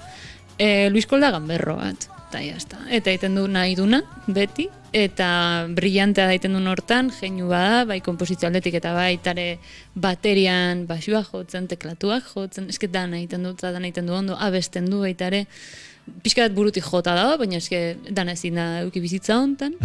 Eta bueno, YouTubeko txoko baten topatu dezakezute Luis Cole, eta berriro gomendatzen dizuet topatzea, ze benetan, batez ere, parre pixkati nahi balima zuten, musika entzuten, gomendatzen dizuet Luis Cole.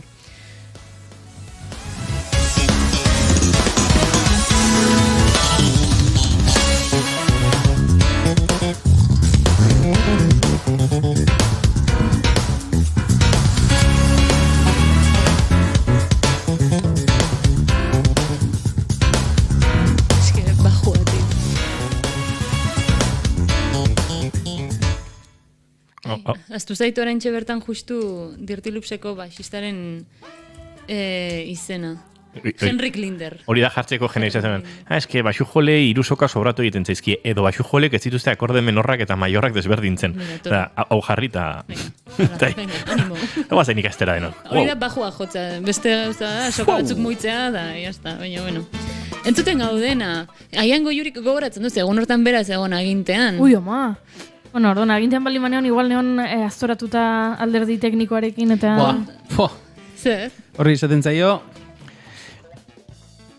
baloia kanpora. Ez, bueno, a ver, igual egia da lan pila bat zeukala egun hortan eskuartean, orduan ez dakit gogoratuko den. Baina, zeuden ten Gartxotor, Julenor, eta Goiuri horrein goren tokian. Pista gehiago, ez pista bat. Kamararekin buruko. Maialen gogora daiteke oraintxe, bakoitza zera matzaten jantziekin eta guzti. Hainbeste ez. Pista.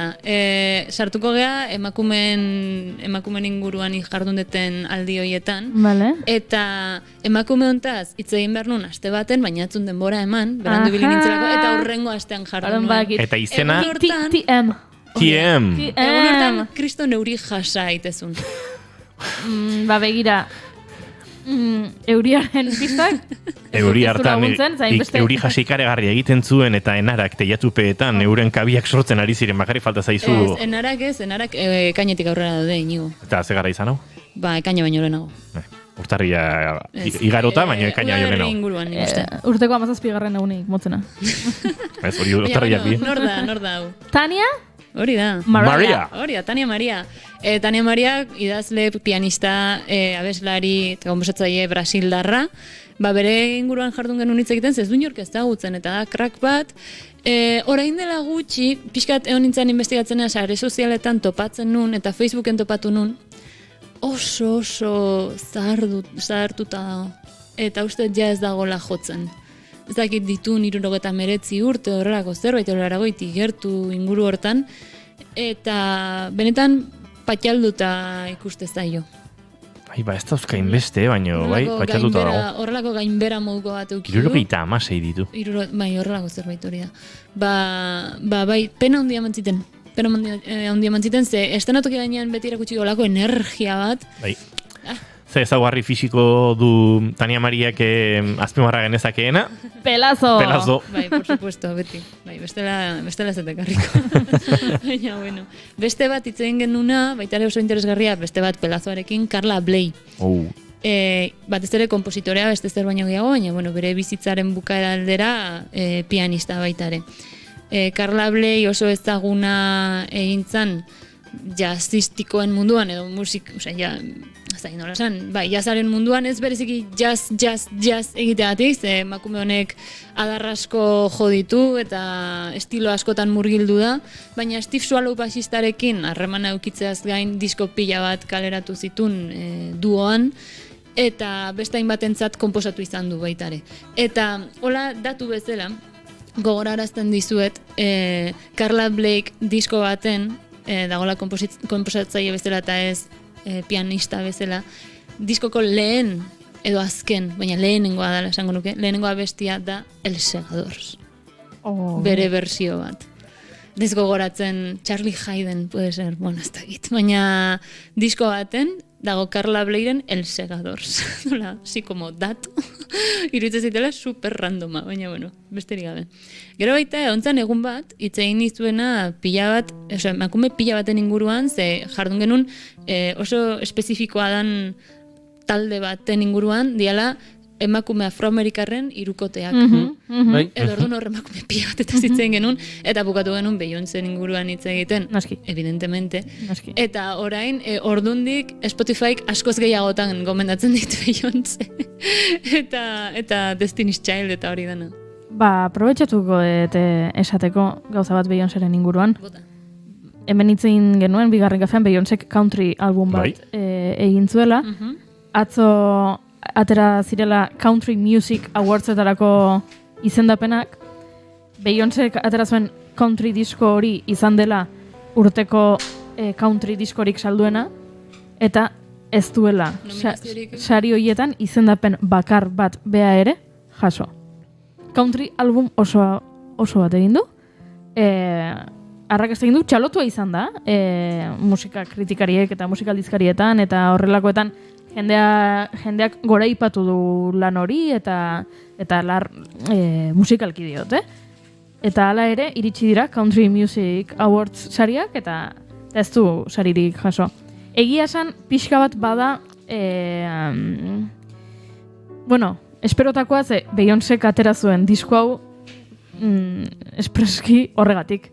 Oda, aldarrikatzeko berak ere countrya egin zezakela, emakume beltz batek countrya egin dezakela, eta countryaren oinarri afroamerikarrak, eta nola countryaren industriak ez dituen aintzat hartzen musikari afroamerikarrak, eta horren arira egin du, eta arrazoia eman diote.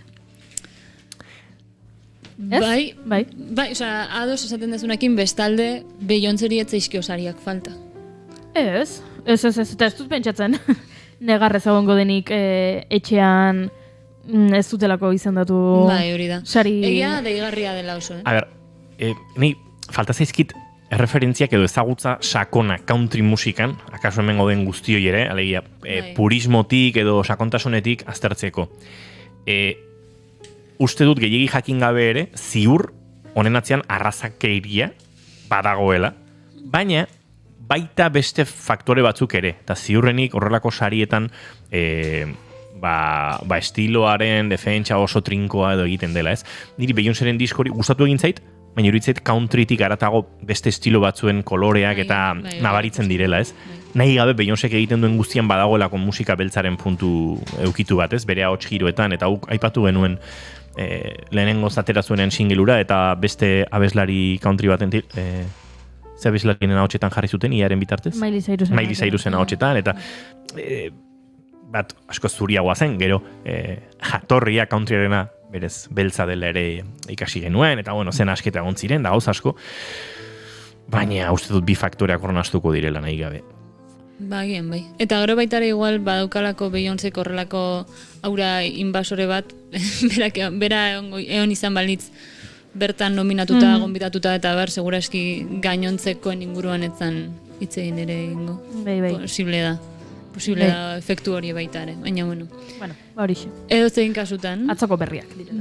Eta igual azterketa sakonago bat ere egin dezako momenturen batean. Posible da.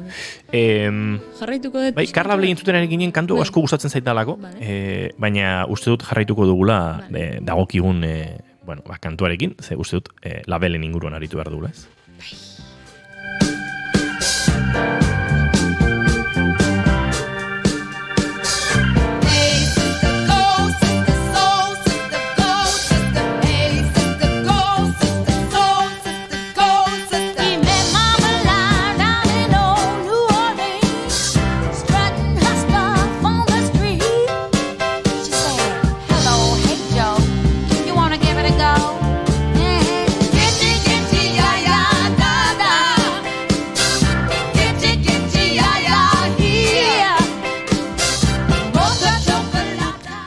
Beste guaia, Temazo! Eske berdin dioz, eguna hobetzen dute abesti honek.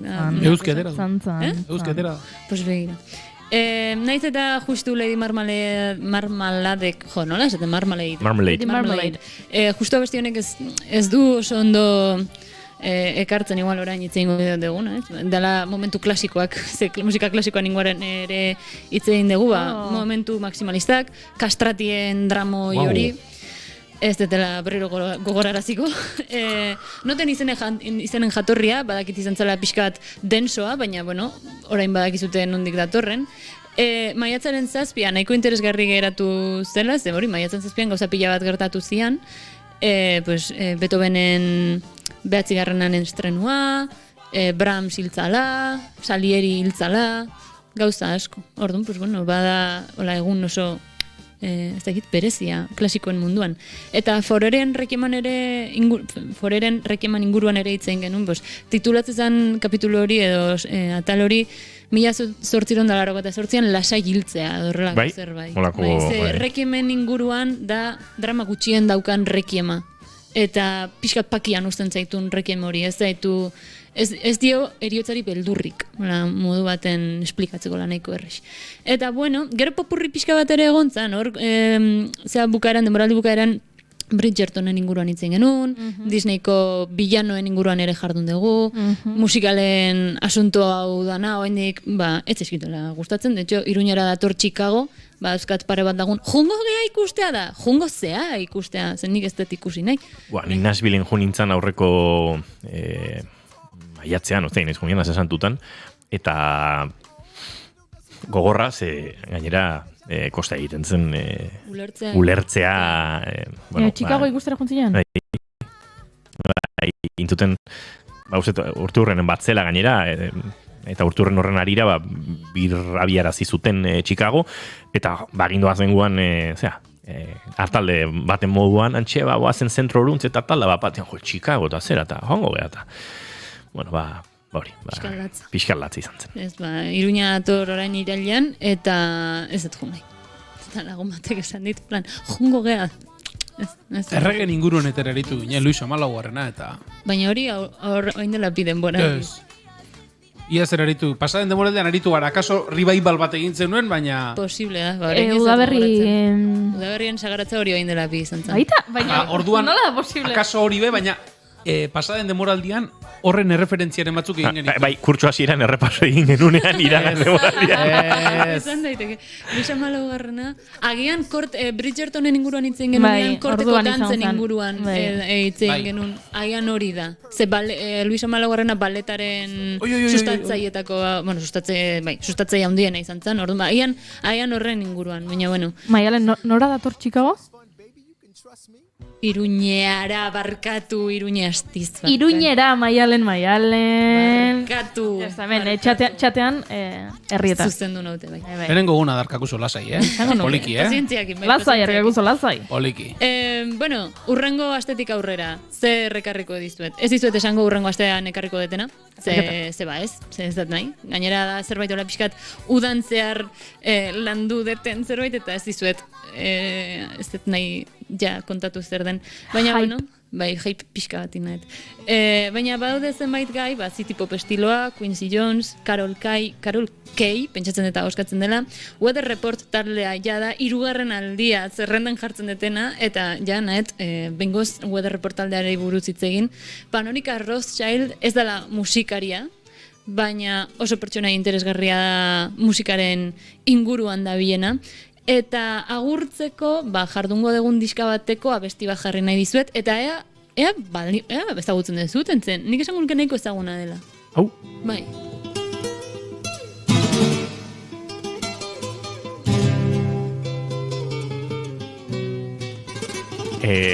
Zaizaretik egiten zaidan, bada topaketa gitarristiko mitiko bat, 3 gitarrista elkartu zirela, Paco de Lucía tartean zegoen, baina beste bien izena orain txestatozkit hori da, ezta?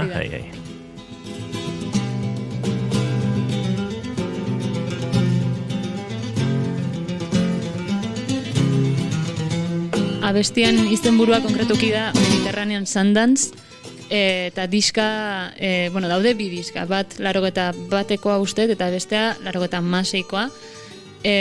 Oain bertan ez zait etortzen zeinen izenburua, baina bat da... Summer Night at San Francisco, horrelako zerbait. Eta bestea zuzenean 3 artisten, 3 gitarristen izenak, diala John McLaughlin, Aldi Meola, eta Paco de Lucia. Eta kriston diskazoak dira biak, kriston maixulanak. Osea, gainera entzun daitezke 3ak, eta hori super ondo dago.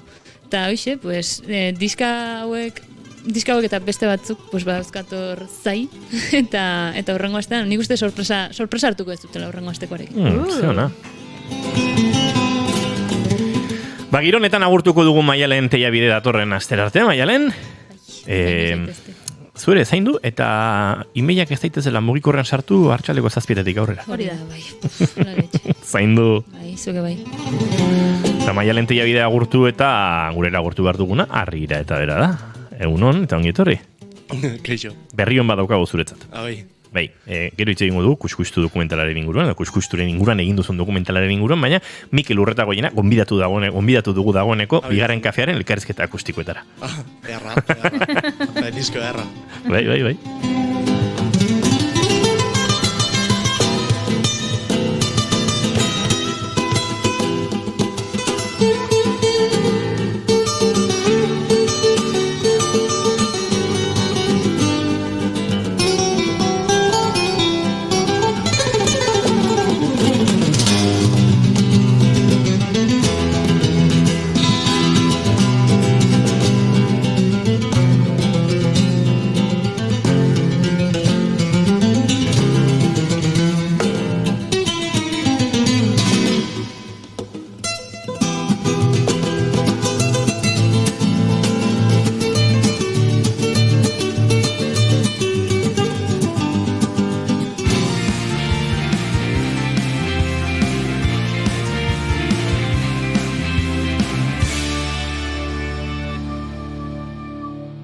Bigarrenak ez direlako beti okerragoak, bigarren kafea.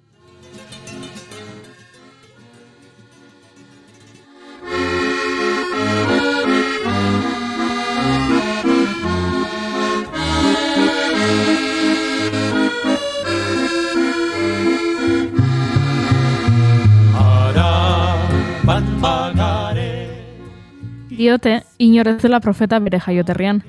Baina gizakiak berezkoa du etxera itzultzeko sena. Izan ere, ote da etxekoen txaloak baino beroagorik.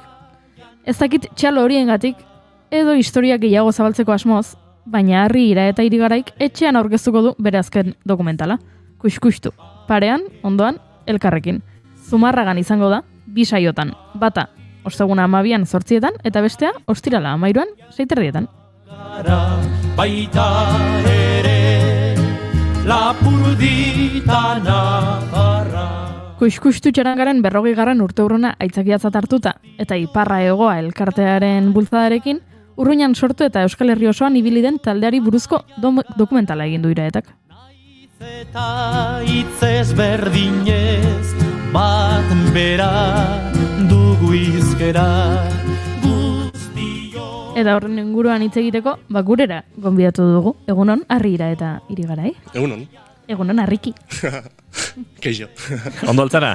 Bai, ondo. Gaur, konturatu zarete, 4 pertsona gode momentuetan irratsaio honetan, eta 2 kamisita berbera daramatela. Bai, egia da. Streaming bidez ikusten dutenek, Julenek mikrofono du parean, ez da ondo ikusten, baina bai. Biek ez zuten jakin hobeto egiten. Ez, desde luego. Tira, Arri, dokumentalak nolabaiteko berpizkundea du, estreinatu ostean, etxera datorrelako goiurik azaldu bezala, eta ezertan abiatu aurretik, eta dokumentalak dagoeneko entzulen artean batzu jakingo dutelako zerri buruzkoa den, eta bar, lehenik eta behin zer aldatu da, estrenotik ona, zure buruan, lehenengo iritziak ikusi dute dagoeneko kuskustuko protagonizatako batzuk, pentsatzen dut, gehientsuenek, nolakoa izan da, nolabait dokumentalaren erditze hortatik gaurdainoko bidea edo. Bai, hori pixkat erditu edo egin genuen Urruñako xaia ostatun. Da, behaiek kuskustu taldeko etxetzat bezala igual hartuta daukaten ostatua. Eta egia esan hori izan zen, hori lehenengo hartu emana publikoakin, eta batez ere hori behaiekin. Oso eventu unkigarria izan zen, ze behaiek lehenengo aldiz ikusi zuten baloratuta sentitu duie inoiz. Seguro, ze 40 urte gara matzate, baina behaiek oso eskertuta agertu zian olako lan bat ikusteaz, behaien buruaz, ez? Asko aguantatu diate, behaien ekitalditan, behaien atzetik kamarakin korrika, baino behin horren emaitza ikusita eta behaiek, behaien burua horre islatuta ikusita oso pozik gelditu zien eta niretzat hori izan zen kiston subidoia, bai. Dokumentala bada, edo norke ikusi eta gozatzeko moduko dokumentala, kuskusturen munduan murgiltzen dena, esango nuke naiz eta akaso asmoa ez den oso dokumental politikoa dela, nahi gabe kuskustuk berak gorpuzten duelako, mugimendu politiko bat, hala da, baina batez ere, edo baita ere, eurentzat egindako dokumental bat ere badela, alegia, eurek dokumental horretan sentitu behar dutela alako, aipatu duzun, ez, asetasun hori eta nolabait, ostras, hau gara, ez? Ispilu bat edo. Bai, hor gaina Xabierrek segurakoak, Xabier Albizuk esaten, no? Egun ematen Euskal Herrik eskertuko die, hau izan da, nire aportazio txiki bat, behaien dat. Espero eta baino aportazio eta eskerra hondiok iristea kuskustuntza ze merezi dute, baina hau izan da, txiki bat.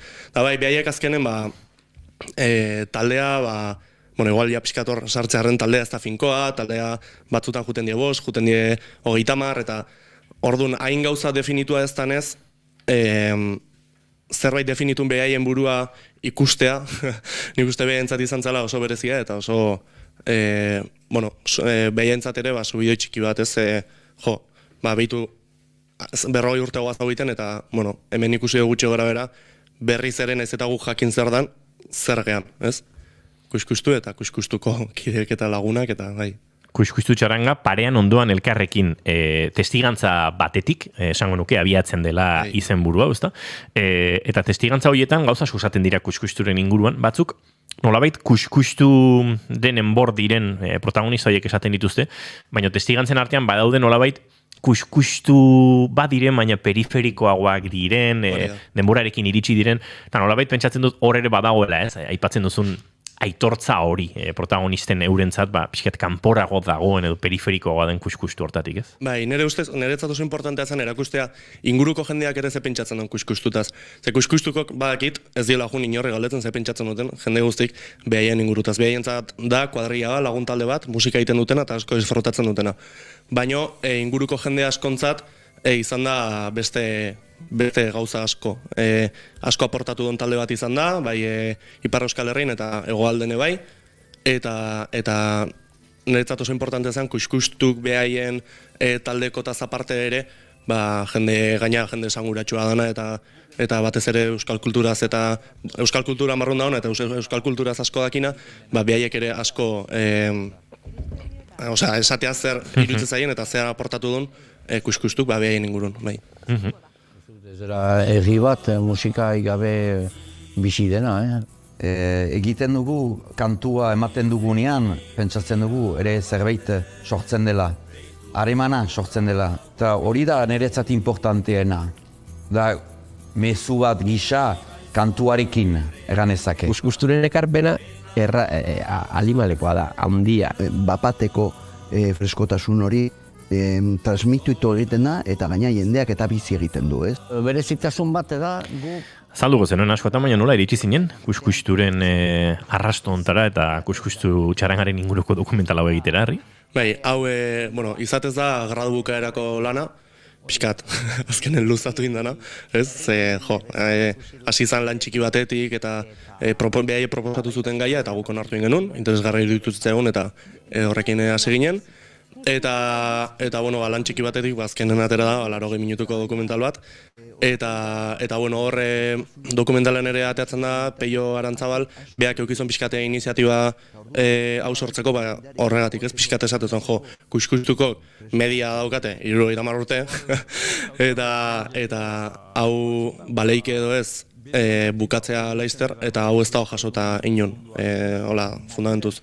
Orduan, ikusita behaiek taldekiko dauketen maitasuna, euskerakiko eta musikakiko dauketen maitasuna eta egia esan izan zen oso azkarren gantzatutako proiektu bat. Asko lehenengo momentutik ez sentitu nun lotura. Nire ustez, Santo Tomas egunen eta oso egun polita dela, oso herrikoia, baina kaleko musikarik ez dagoela, eta iaia, batez ere kuskustuk eta jartzen doango pixkat piperretaratza, ez? Donostiko Santo Tomas. Proiektua beraz txikitik jaio zen, unibertsitateko proiektutxo bat bezala, baina 80 minutuko luze metrai baterainoko bidea egin du, film luze baterainokoa, eta horrek metrajea beti ez da, nolabait zuzenki proportzionala lanarekiko, baina 80 minutuko lan bat egiteko, aurretik grabazio ordu asko behar dira eta egun asko txarangaren atzetik entrevistak egiten eta bestelako lanetan, ez? Bai, exagerazio bat. Horre ikusten die. Hor, prozesua izan zen, hasieran behaiekin ezagutu, behaiekin elkarrizkera batein baino, abenduak 3 beti egiten dute, lehenengo, abenduak 3 ez, martxoko lehenengo iganden beti egiten dute sagarrotegi bat, kuskustuko guztik, alduten guztik. Orduan esan zaten, etorri sagarrotegi hortara, eta hasi grabatzen. Eta hola hasi izan. Eta hola, grabatu genitun, beste 7 bat data, eta tarten elkarrizketak. Eta elkarrizketak ordu desente, azaltzen ez dien eta oso interesgarrik izango liaken gauza asko aipatu zituzten, baina 80 minutu desente da, eta hor moztu barra zen.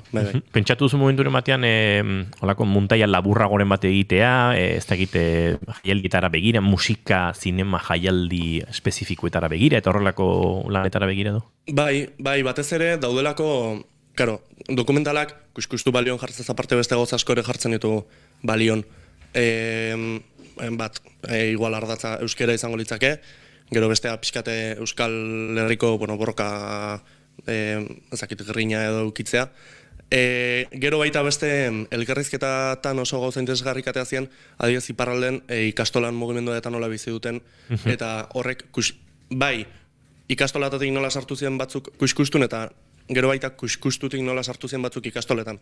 Eta horra adibidez badaude, azpi gai oso interesgarrik, kuskustun dokumental honetan ez dienak abitzen, baino beste 10 dokumental indaizke gutxinez kuskustun ingurun.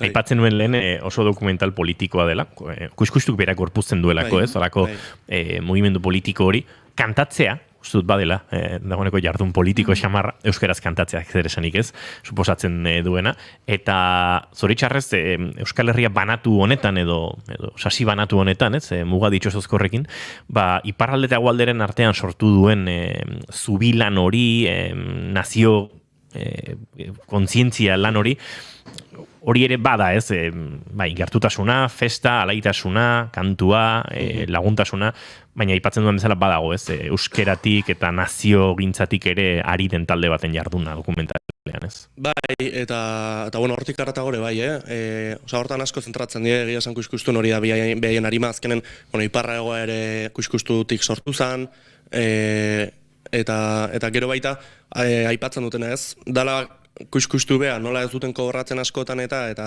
aukeratzen dituzten kantak bien oso espezifikok, mezu jakin bat daukatenak, hori ere nik uste gaur egon pixka galtzen nahi dela, kalea okupatzeko, horra aipatzen dute ez, kalea okupatzeko modu bat ere badala, eta hori ere baita ein hortan politikoa dela, azkenen deitzen ditugun elektrotxarangak eta ezakit, beti kanta berreina jotzen dituzte, baita deitu egiten dielako, baina kuskustu juten da, kantatzen dituzten nahi duzten kantak, eta behaiek nahi duten egiten dute ez, eta pixkat puntu hortatik ere badao, ez dakit, mezu bat behaiek nahi dutena kantatzeko, eta inorrek ez esan gabe.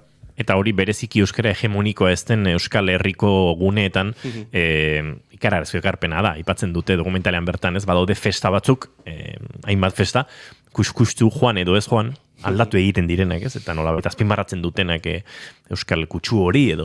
Tira, denboraz ere bagoaz pixkanak aurrera, baina hemen Gorka Santestebanek esan digu, ni joango naiz ostegunean, Zumarra gara. Bueno, ostegune eta ostirala, itzordu bikoitza da, zerdu bakoitzak jendeak erabaki hartu behar badu, alegia, 2 itzorduetara joateko aukera duen jendearentzat. Bueno, egunen izango da zinen, hori, hitz nahiko potolo die, zinen bildur pixkat ere ematen do. Eta hor, norbaite galdera balin baditu, eta gaur hitzein ditugun gaiaz pixkat ez tabaidatzeko eta aukera ongo da ondoren, zine klube estiloko pixkat egin da. Eta ostiralen izango da kulturretxen areto txikigo bat, baino ondoren datoz kuskustukok. Jotzea, Zumarra Horrotxuko kaletik, geltokiko pintxopoten. Parranda dago, Zumarra Gaztiraren. Parranda dago. Eta, hori, hasiko da geltokiko pintxopotetik, eta bukatuko da Gaztetxen, eta Gaztetxen pintxokengo die, eta kuskustu egongo da, eta festa. Eta solasaldi egongo da? Segurazki egun hortan ez, ze... Ostegunean bai? Ostegunen bai. Gorka Santestanek esan du, ez beldurtu, Harri, botako den nire galdera.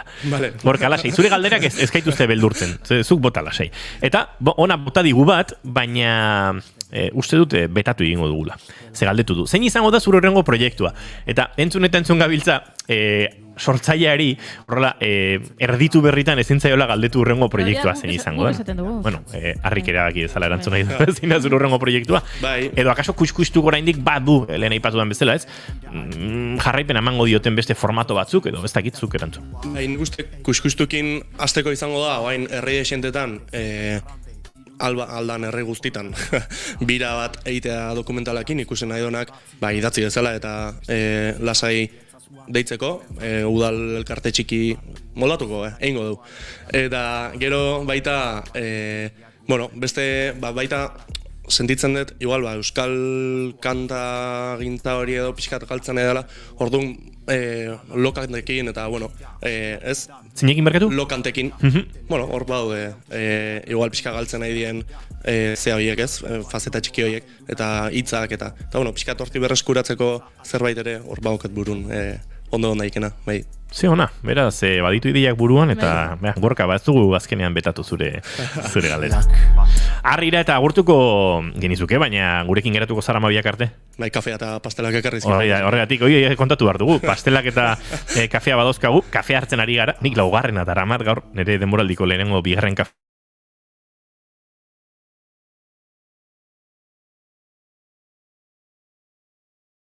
Ezagutzean korronte orokorra.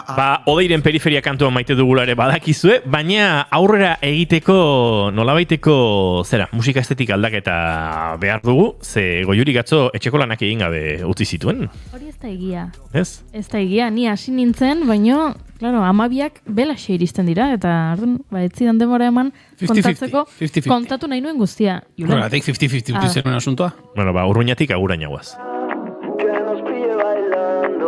Amacho gaur nahi dut fandango, que vengo con todo el comando, ta mundua bukatzen bada, que nos pille bailando.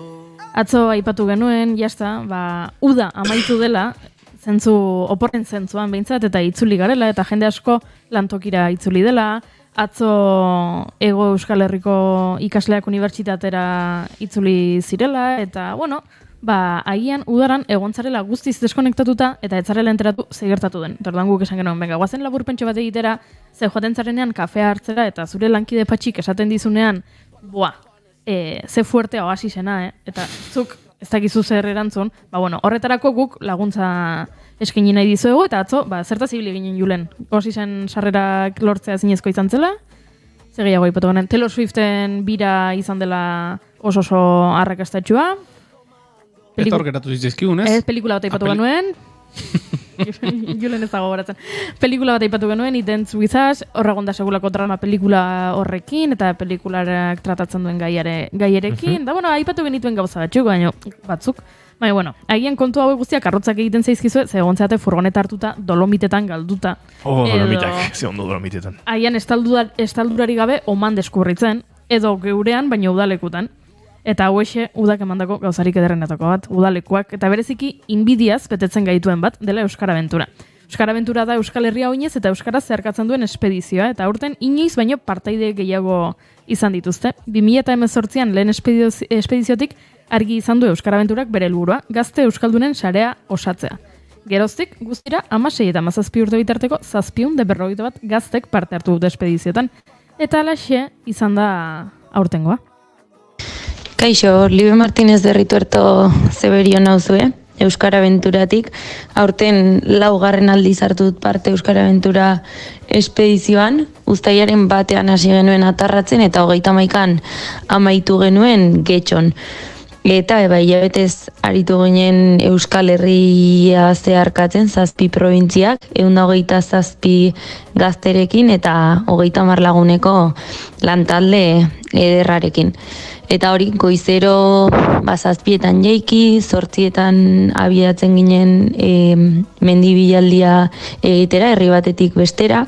Normalean 15-20 kilometro inguruko ibilbidea, eta gero arratsaldean gonbidatuak izaten genituen, edo bestelako ekintzak izaten genituen, eta batzuk aipatzeko, niri gehien gustatu zitzaizkidanak, Maulen adibidez Gaia elkartekoak etorri ziren herri kirolak egitera, gero hortik egun batzutara Pagolan Altxaliliko kideak izan genituen, Uztailaren 8ko eguna, guarditik aurrera San Ferminetan pasatu genuen, Nafarroa Oinezeko txosnetan eta Aiaran duplakoak etorri ziren, Donostian piratekin abordaje egiteko zortea izan genuen, Lekeition gure zirkua, Bermeon BDS eta Bizkaiako kideak etorri ziren Palestinako egoera azaltzera, eta horrela iritsi ginen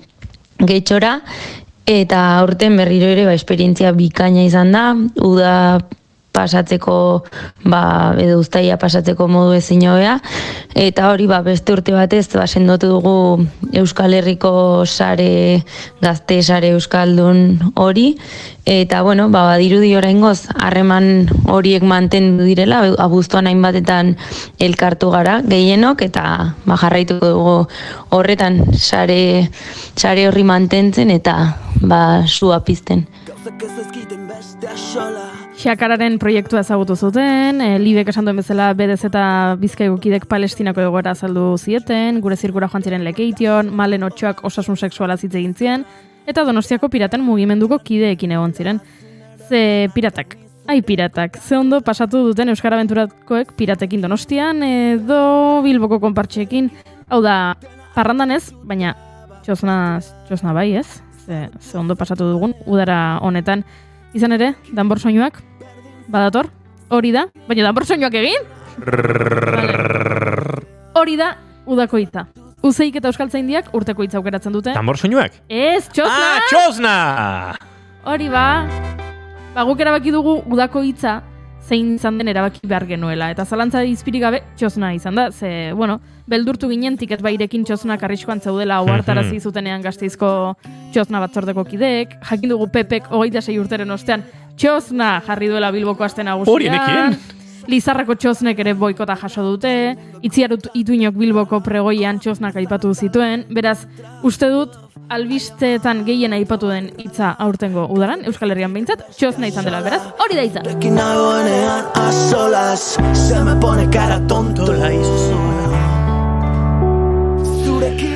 Entzuleok, minutu bat eguerdiko mobietarako eta gu bagoa zarri ira eta irigarai, plazer bat, lehenengoz gure mikrofonetan egotea, naiz eta ez den lehenengo aldia bigarren kafearen laborategian izan zarela, eta kakapila ostegun eta ostiralean, Zumarragan izango diren kuskusturen dokumentalaren, bi proiekzio horietan. Gorka Santesteban, txintxo portatu eta galdera asko ez egin, Gero arte harri, Julen Goikotxe harbe oso, datorren astera arte, okerezpa naiz. Ondo ibili?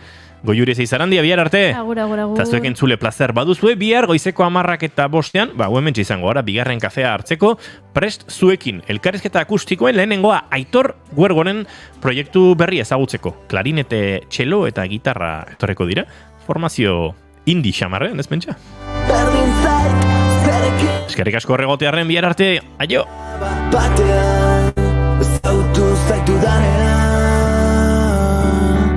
Gauzak ez ezkiten beste axola.